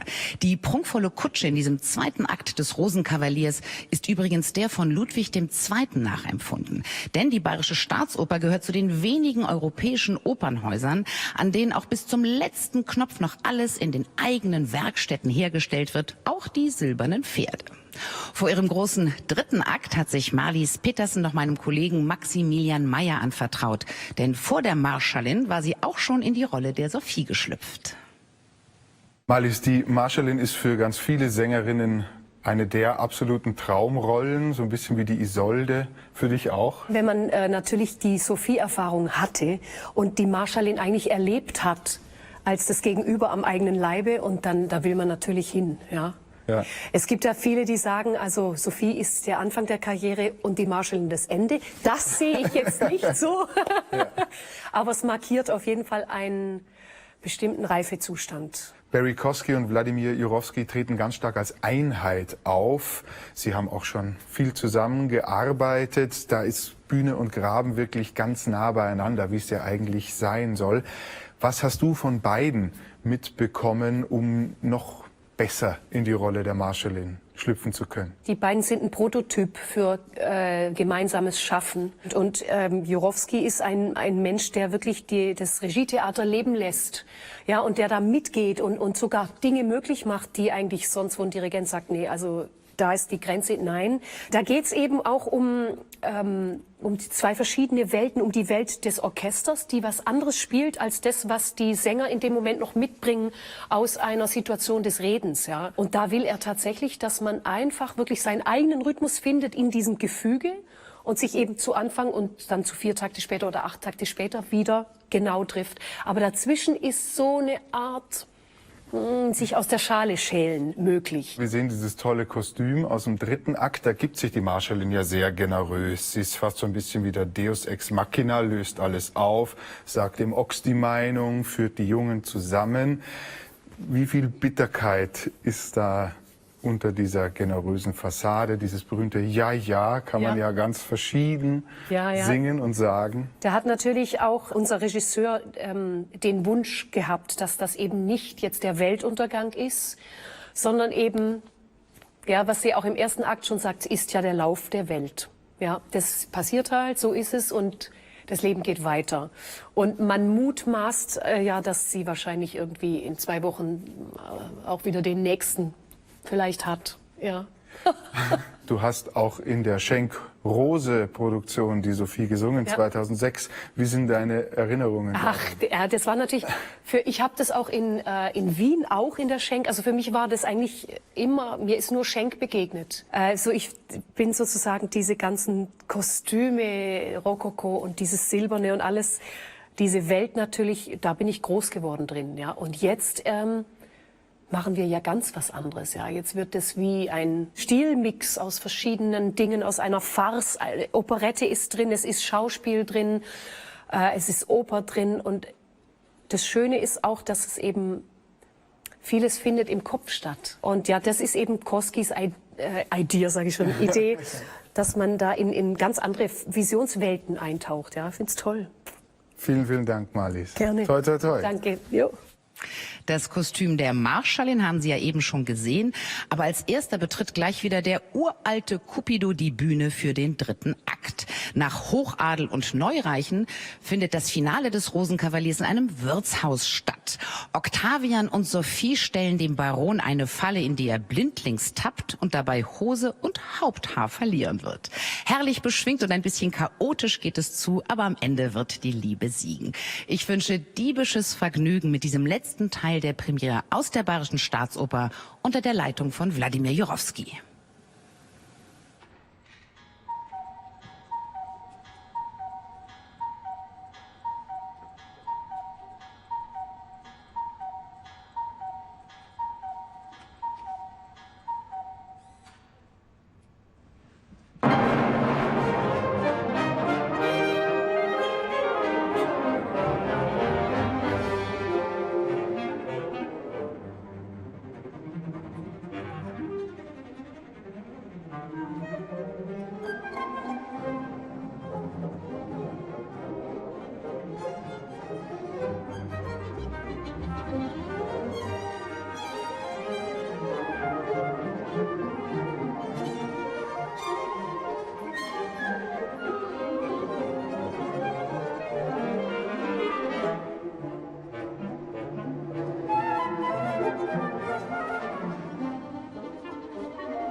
warten noch weitere Befehle.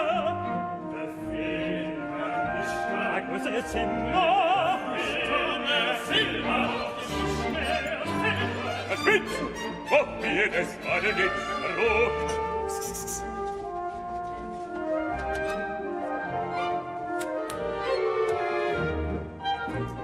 Was will die Mosi?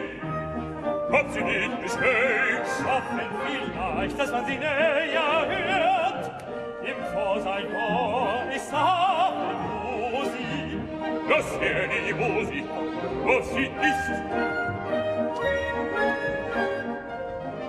Was ist das für das Fenster da? Ab jenes Fenster nur, darf aufgetragen werden. Meint, was wollen die Meinte da? Sehr viel meine Namen. Braucht niemand nicht. Akut, serviert, wird mein Kammeriner noch ein Schenken, du euch selber. Versteht ihr?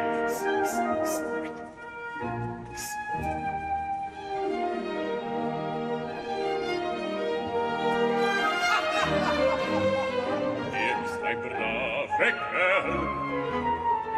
Wenn mir hilft, die Rechnung runtergedrucken, und ein Passat für ihn. Kassicher, ihr Amate geht.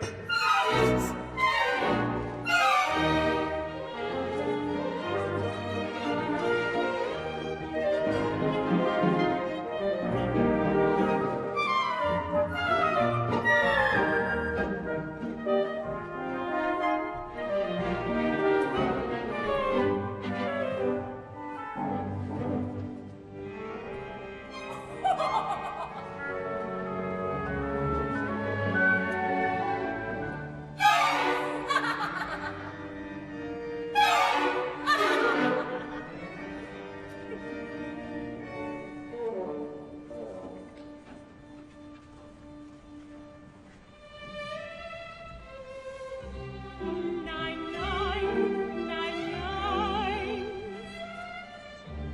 Ich trink kein Wein. Die Hefe, was denn? No, doch, eine Achse. Nein, nein, nein, nein. Ich bleib mit du. Sie macht mich desperat. Ich weiß schon, was sie glauben. Also schön, Sopre die Pix. Ich schwöre bei meinem Stand. Jesus Maria, steht am Bett drin am mordmäßig Großes. Ja, mein, wer schlaft denn da? Das wird sich schon sehen.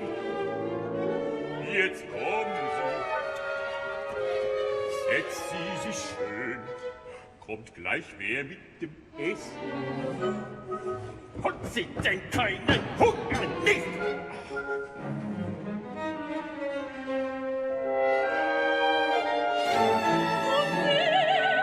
Wo sie doch ruhig muttert sein.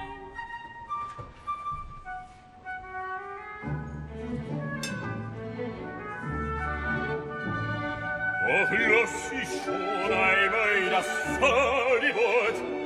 Sie hat doch einen Kavalier vor sich und einen Seifenzieher. Ein Kavalier lässt alles, was ihm nicht konveniert, oder draußen vor der Tür. Hier sitzt kein Bräutigam und keine Kammerjungfer. Hier sitzt mit seiner allerschönsten ein verliebter Prinz.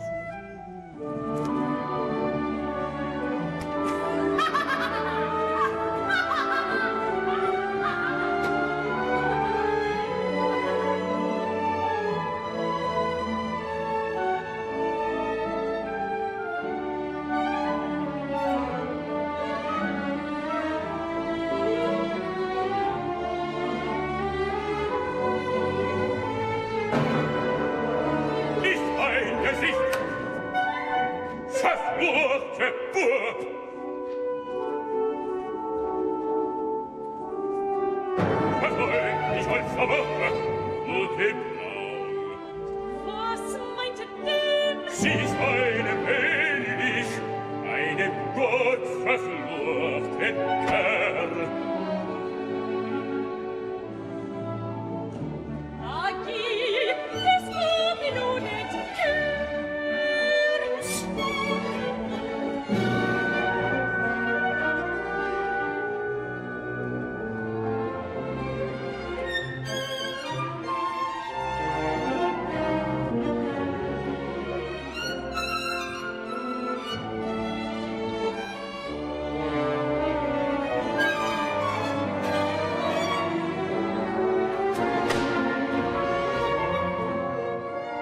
Was ist mit ihm?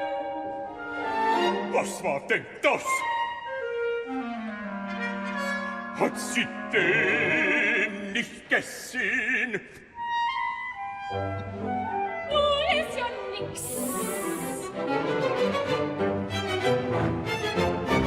Da ist nix.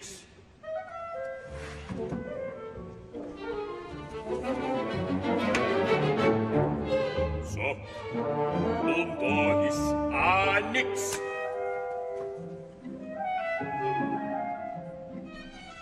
Da ist mein Gesicht.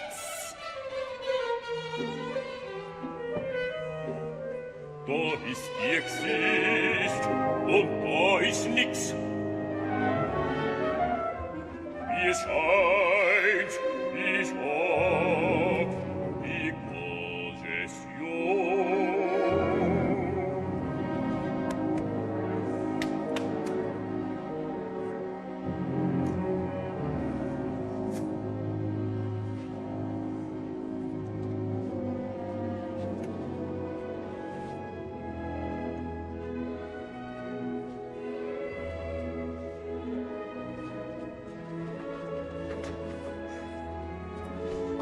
Die schöne Musi.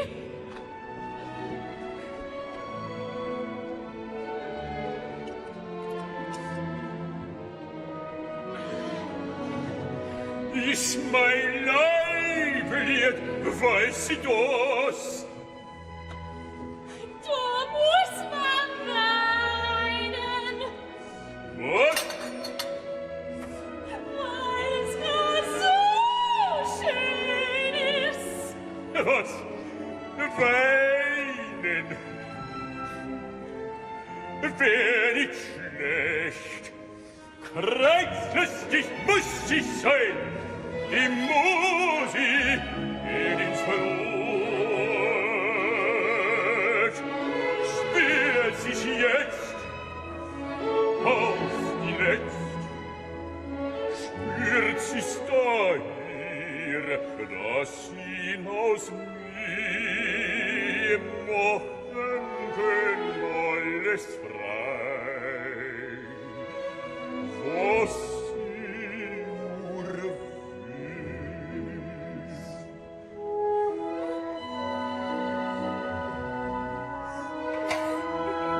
Aus mir, was sie nur wünscht.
es so.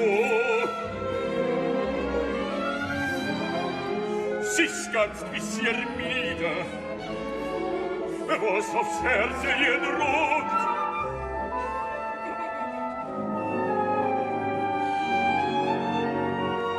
Jetzt wird's frei, ihr bisschen heiß.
Was ist denn das? Das ist immer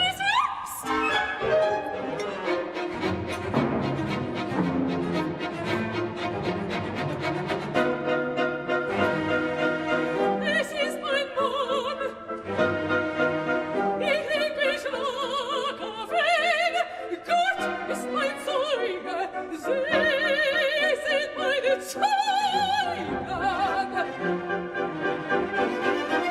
Gericht, Obrigkeit, die Kaiserin soll ihn mir wiedergeben.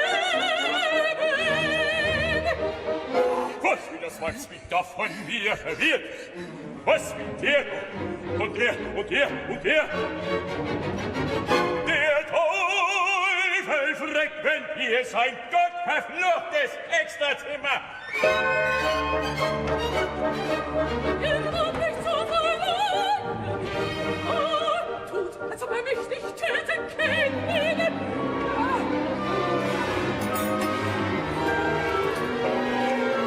Nicht auflebendig. Ich hoffe, den Gott, das möge nicht geschehen. Gebe das über sich. Sie berichten Und das erwartet ihr. zweites Mal heiraten. Oh, ist auf sein Bein. Zum Menschen treten. Wie ich es Bin ich in einem Blattboot? Kreuzende Welt. Bin ich der Baron von Lechenau? Oder bin ich es nicht? Du bist es. Bin ich bei mir? Du warst es. Ist das der Kerl? Ich es war. Ist das der Sowjetum? Du erkennst mich wohl. Leopold.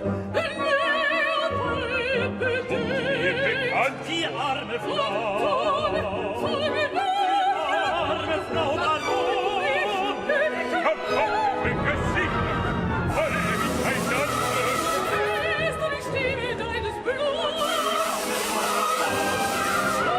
Balancieren mich von denen auf. Von dir, von dem, von dem, von dem. Es reicht, Gott, die Feinde zu holen. Gleich im Anfang höher, gleich zur Stille sein. Und? Nicht was will von dem will doch. Vater, Gnade, Wir sind Polizei. Papa, Papa. Schmeiß heraus das raue Pferd. Wer, das will ich.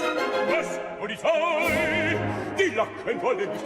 In das Gedicht der leicht als unter heile Lieder. Und in Frankreich sollen wir unter Kulutzen oder in kaiserlicher Hauptstadt. Polizei, herauf da, Polizei, die Ordnung herzustellen und eine Standsperson so hinzuhalten. Polizei, Polizei.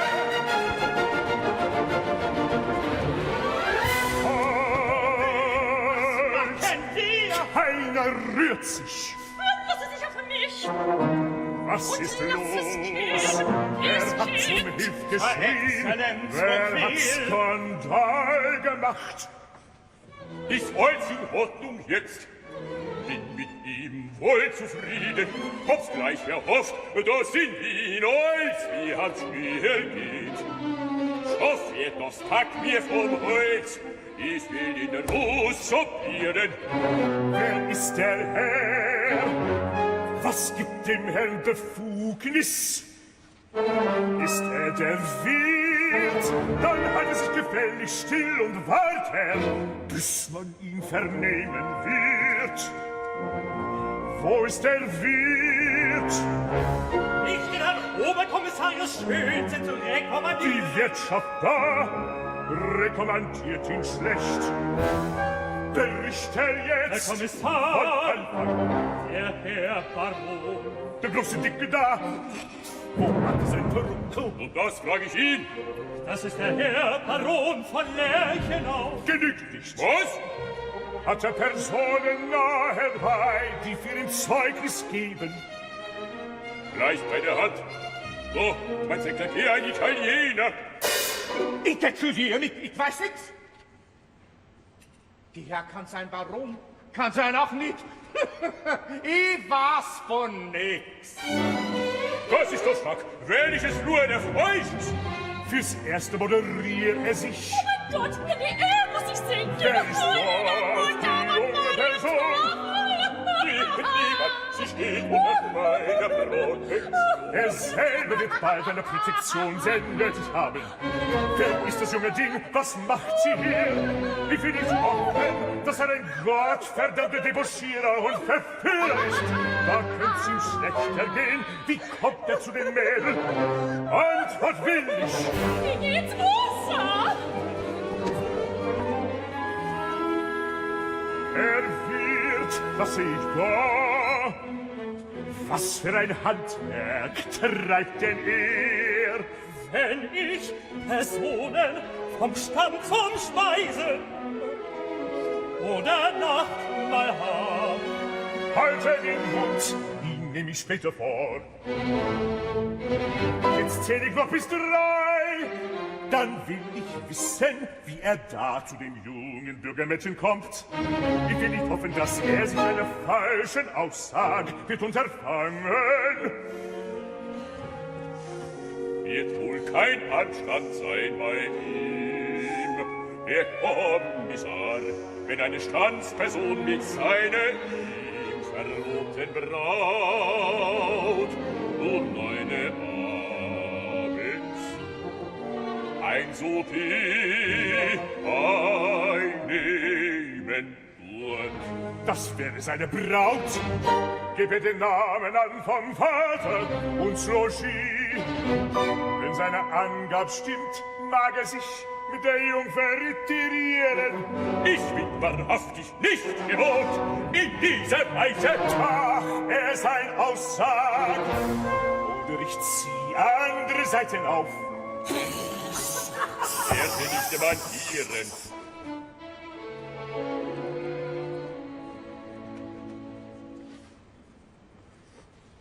Ist die Jungfer Fanina Sophia Barbara eheliche Tochter des wohlgeborenen Herrn von Faninal wohl auf der Hof in Maigenthal? Nee. Zur Stelle! Was denn von mir gewünscht? Wie sieht er aus? Da mir vermutet nicht zu dieser Stunde in ein gemeines Weiß depeschiert zu werden. Wer hat ihn depeschiert? In sein Teufel! Was soll mir die Sau dumme Frag, Herr Schwiegersohn?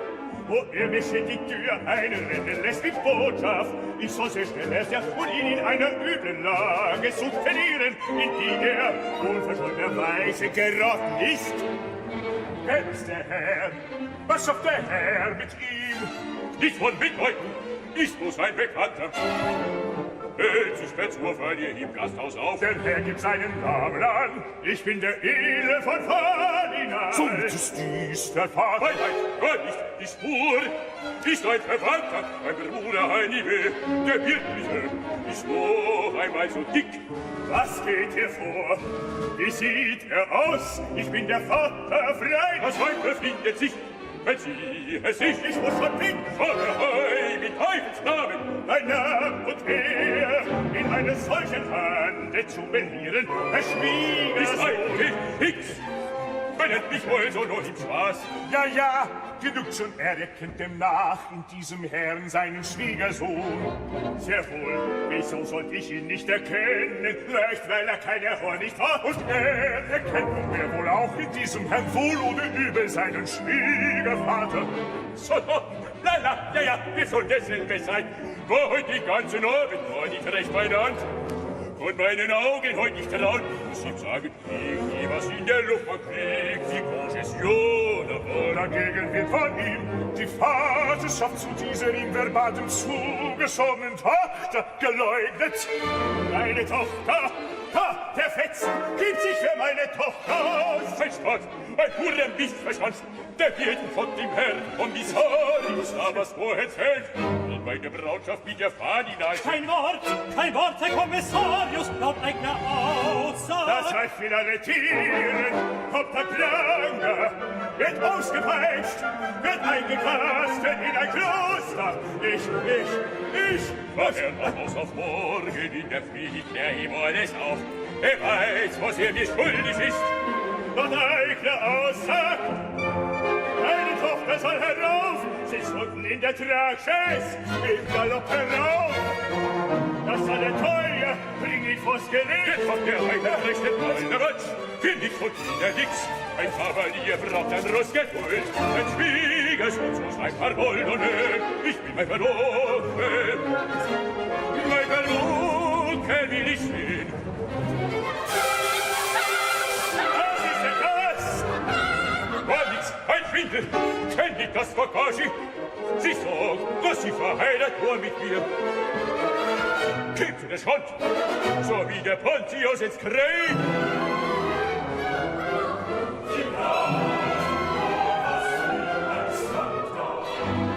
Schau dich um, da hast du den Herrn Bräutigam, da die Familie von dem Zauberherrn, die Frau mitsamt die Kinder, Vaters Weib mit göttlicher Hand dazu. Nein, das bist du, laut eigener Aussage, du möchtest in die Erden singen, was ich auch. Herzensfroh, singet echt Sieh die nicht an dafür, sieh die nicht an dafür, mein schöner Mann, ich trau mich nicht mal über Grab, da unten nimmt mehr ein Stückel Brot von mir. Die ganze Wiener Stadt, die ganze Zeitung, da, aus dem Keller, aus der Luft, die ganze Wiener Stadt.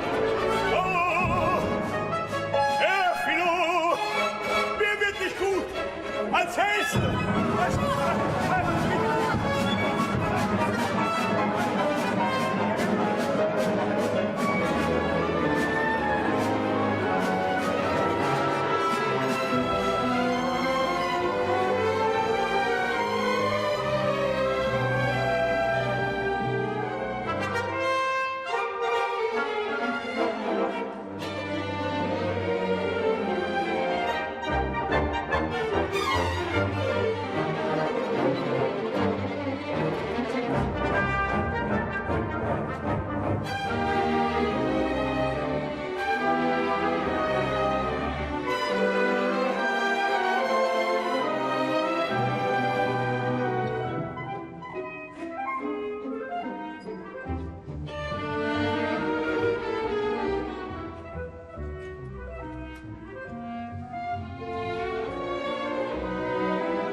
Sieht desto eher im Klaren. Ich soll, ich geh. Ich führ sie jetzt nach Haus. Da irrt sich mit ihm jetzt weiter im Verhör. Los, wirst jetzt gut sein, weit Spaß.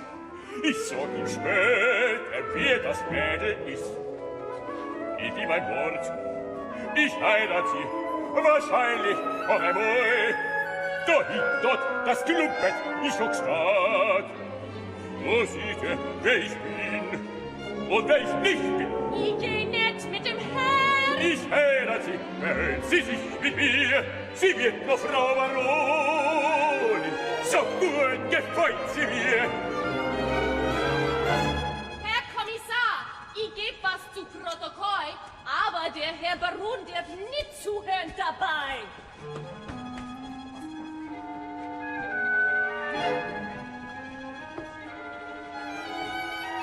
Kennt ihr das Weibsbild auf er, auch grad beim nächsten? Auch keine Ahnung, was es wie. Es wohl nicht selber und die Polizei. Was geschieht denn doch? Ist doch nicht möglich, dass... Der Lacken! Das heißt, wir sind Polizei! Ist eine Jungfer! Unter meiner Protektion! Beschwer mich! Aber wirklich reinzureden!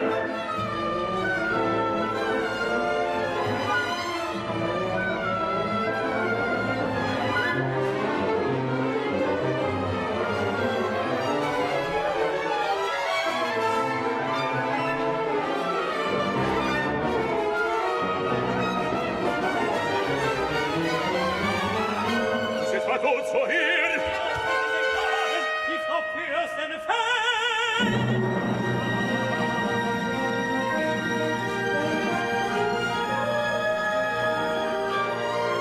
Bin glücklich übermaßen, ob die Gnad kaum mehr regiert.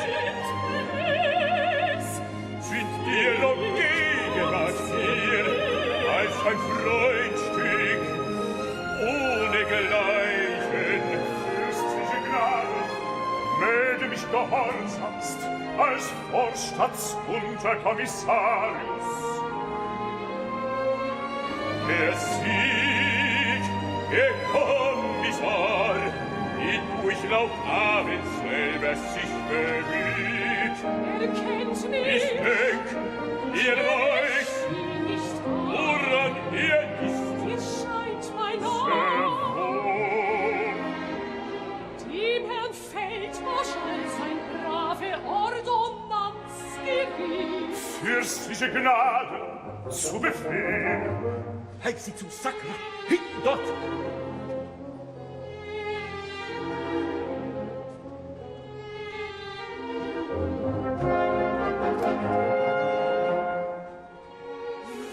Anders abgemacht. Marie-Therese, ich wundere mich. Habt ihr von meinem Herrn Vater zu vermelden? Ist jetzt nicht die Zeit, kreuzende Welt. Kann sie nicht warten, bis das man ihr rufen wird? Meint sie, dass ich sie hier dem Speisel präsentieren wird? Sind hinein bis obrisiert. Ruf Rana, kann mir wohl denken, wie sie ist. Sind sie charmant. Ihr wird mich keine Menschen auf der Welt nicht präsentieren. Die wollen nicht mit ihm auch nicht so viel zu schaffen haben. Und mein Herr Vater lasst ihm sagen, wenn er also bei die Frische sollte treiben, dass man seine Nase nun erblicken tät auf 100 Schritt von unserem Stadtpalais. So will ich dir jetzt aber voll selber zu beschreiben. Das ist, was mein Herr Vater ihr vermelden lässt. Die Marco, was ist das für eine ungesunde Straße? Die ihm gebührt. Evangelikus, Das ist es nicht. bin Willen alles Vorgefallene, vergeben und vergessen sein zu lassen. Lass ihr nur gut sein und verschwind ihr auf 1, 2. Wieso denn? Fahr er sein Dignität und fahr er ab. Ich? Was? Ach, Herr Pompina, mauvais jeu. So bleibt quasi doch noch eine Standsperson.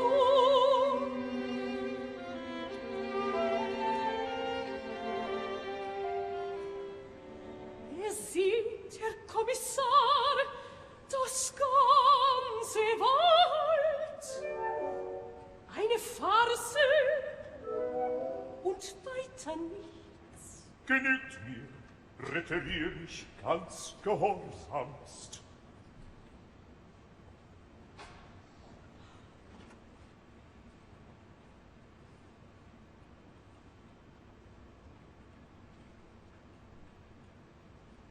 Das Ganze war halt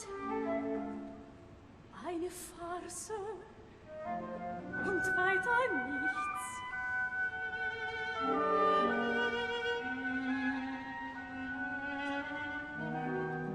Bin gar nicht willens. O Cousin, bedeuten hier, möchten sehr bitten. Wer? Was? Sein Gnaden, der Graf Rafferano, wer denn sonst?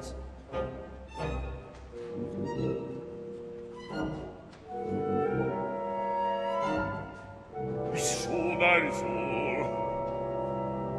Hab Not von dem Gesicht. Sind doch nicht meine Augen schuld.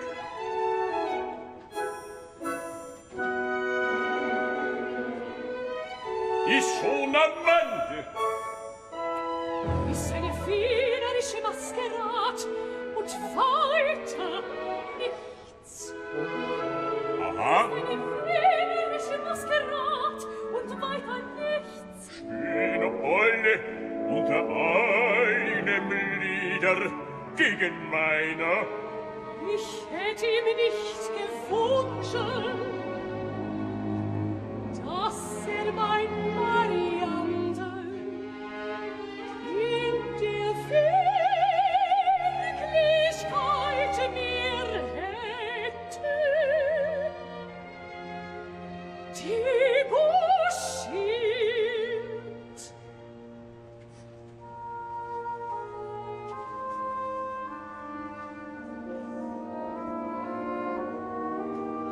Ab jetzt einen montierten Kopf.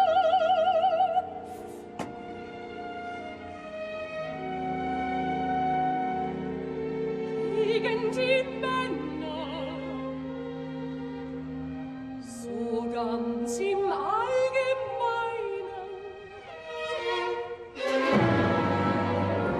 Kreuzelement.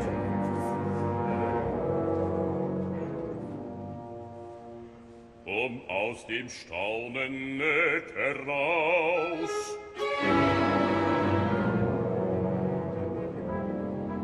Der Feldmarschall Octavian, Marianne, die Marschallin, Octavian,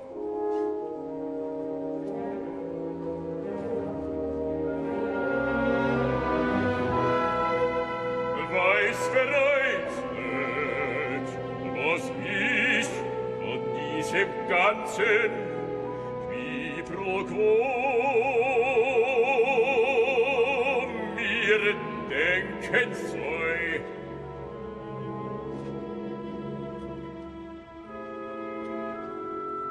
Ist, mein Kavalier,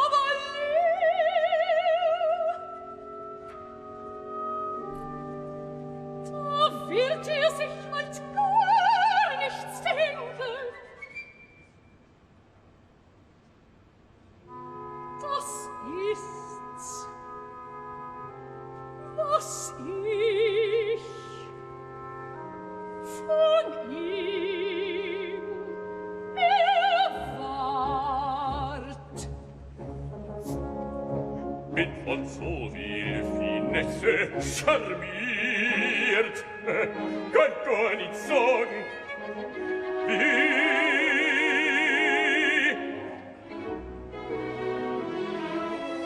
Ein Lerchenauer war noch nie, kein Schulvetter bewegt. Deliciös, das ganze Quiproquo bedarf aber dafür nunmehr auf ihre Protektion. Bin willens alles vorgefallene vergeben und vergessen sein zu lassen. Eh bien, darf ich den Farinal? Darf in aller Stil sich retirieren?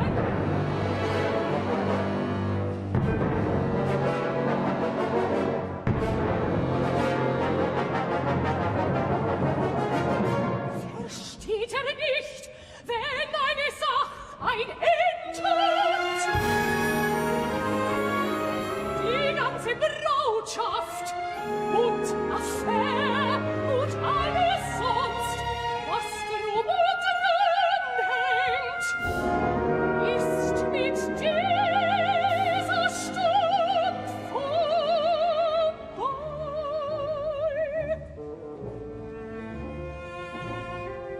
Was drum und dran hängt, ist mit dieser Stund vorbei.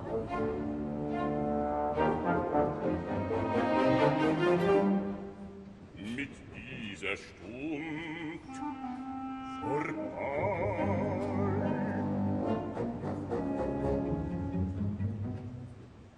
Mit dieser Stund vorbei.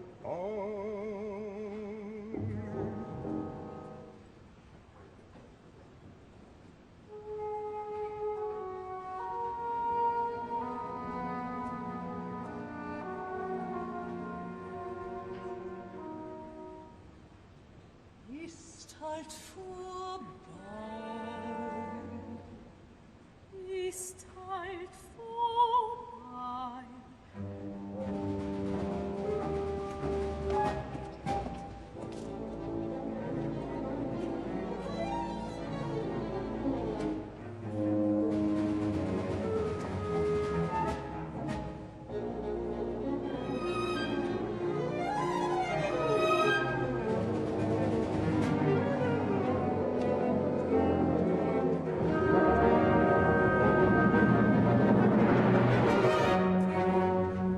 Ihr wollt mir gängen!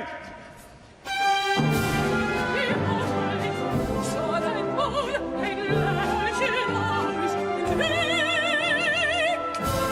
Kommt sie nach Tisch, gebt ihr die Antwort, doch es ruft nicht.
ich, soll ich nicht die Opfer der Feier will und tue, was sein Herz ihm sagt.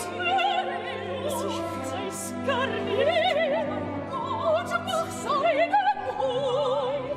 Ich will, lass es gut sein. Ich begreif nicht, was sie hat. Ist ein rechtes Mannsbild. Geh hin, wie sie befiehlt.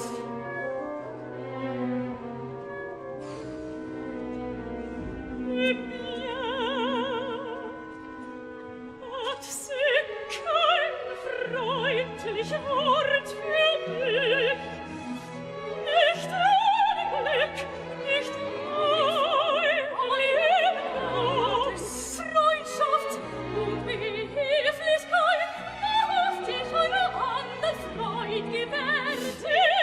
Freut sich nicht, wirklich keinen Anlass mehr. Hat man ihn nicht im Rat, alles geschah. Wäre es recht schön, wenn's anders abgegangen wär.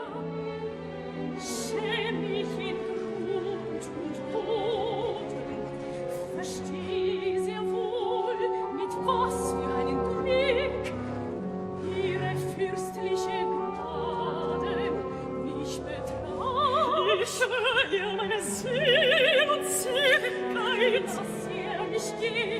Ich lass ihn nicht, der Vater braucht mich dringend. Ich brauch sie nur, ja. Was sagt sich bald oder morgen oder die übernächste was ich ist nicht vorgesagt. Ihr hat mich nie so leid über jede Schrecht ist ja versiegt und nur mich nicht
Ich muss hinein und fragen, wie's dem Vater geht. Ich muss jetzt was reden und mir verschluckt der Bug. Wir verliegen da in der Mitte still. Bleibt sie um alles her. Wie hat sie was gesagt?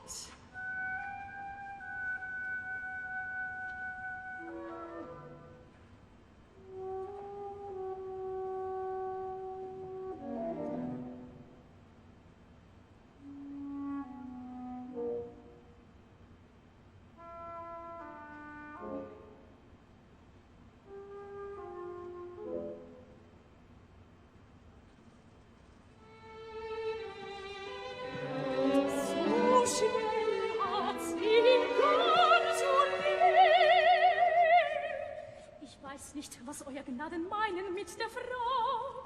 Ihr blass Gesicht gibt und die rechte Antwort drauf. Wäre kein Wunder, wenn ich blass bin, euer Gnaden. Aber einen großen Schreck erlebt mit dem Herrn Vater, gar nicht zu reden vom Gerechten. Emportement gegen den skandalösen Herrn Baron. Bin euer Gnaden in Ewigkeit verpflichtet, dass mir der Hilf und Aufsicht. Rät sie nur nicht zu viel, sie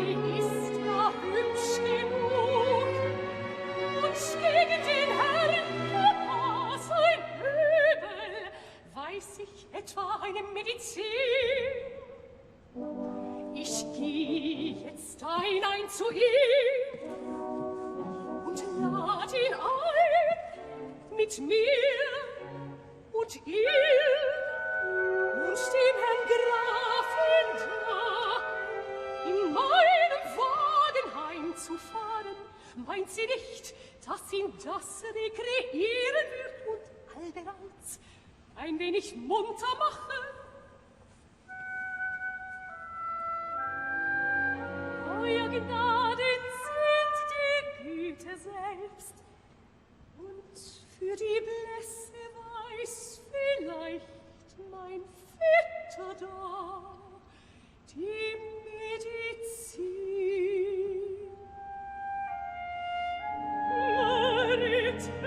Mariteris, fecund est. Mariteris, ich weiß gar nichts. Ich weiß auch nichts. Gar nichts.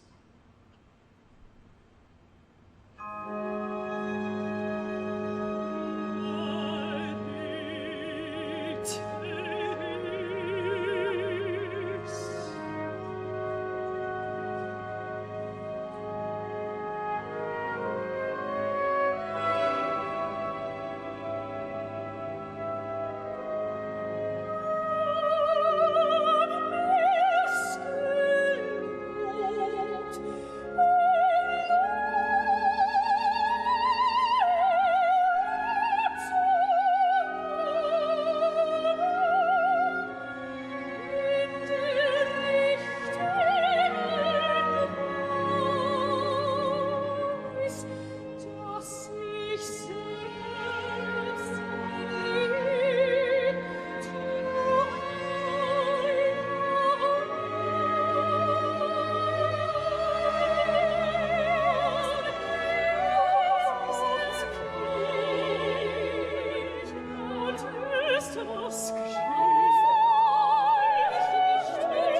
zumindest für die Liebenden möge die Zeit stillstehen.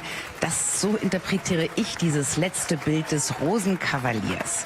Und trotz der Wehmut ob des verlorenen Liebhabers agiert auch die Marschallin bis zum Schluss mit Großmut und Herz, eben eine Frau, die voll im Leben steht. Ja, liebe Arte-Zuschauer, das war also die Premiere der Regiearbeit von Barry Kosky, der dieses Meisterwerk von Richard Strauss und Hugo von Hofmannsthal hier an der Bayerischen Staatsoper neu inszeniert hat. Und ich habe gute Nachrichten für all jene, die heute nicht im Saal sein konnten.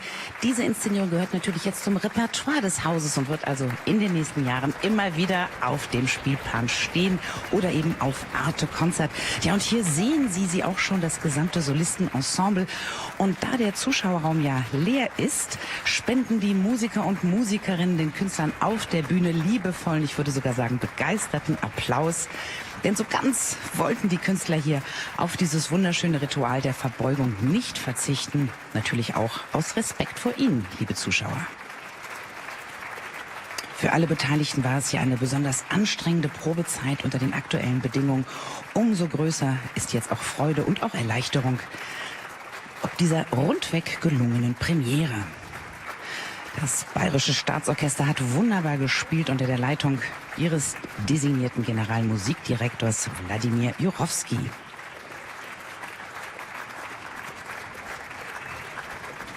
Hier haben wir die Solisten des gesamten... Ja, und hier kommt Fanial Johannes Martin Krenzle, der sein 50. Bühnenjubiläum feiert. Eine Luxusbesetzung für diese Rolle. Als Sophie sehen, erlebten Sie die kirgisische Sopranistin Katharina Konradi, ihr Rollendebüt.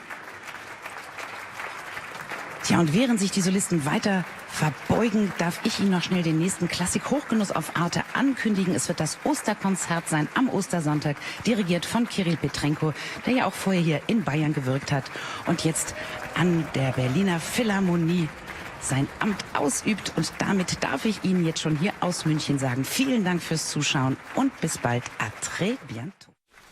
Opernwelt. Die ganze Welt der Oper.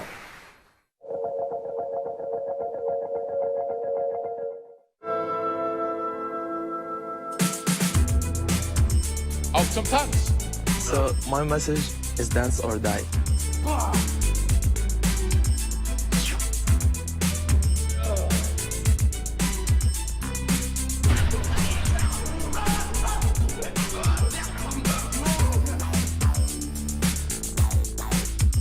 Tanzen.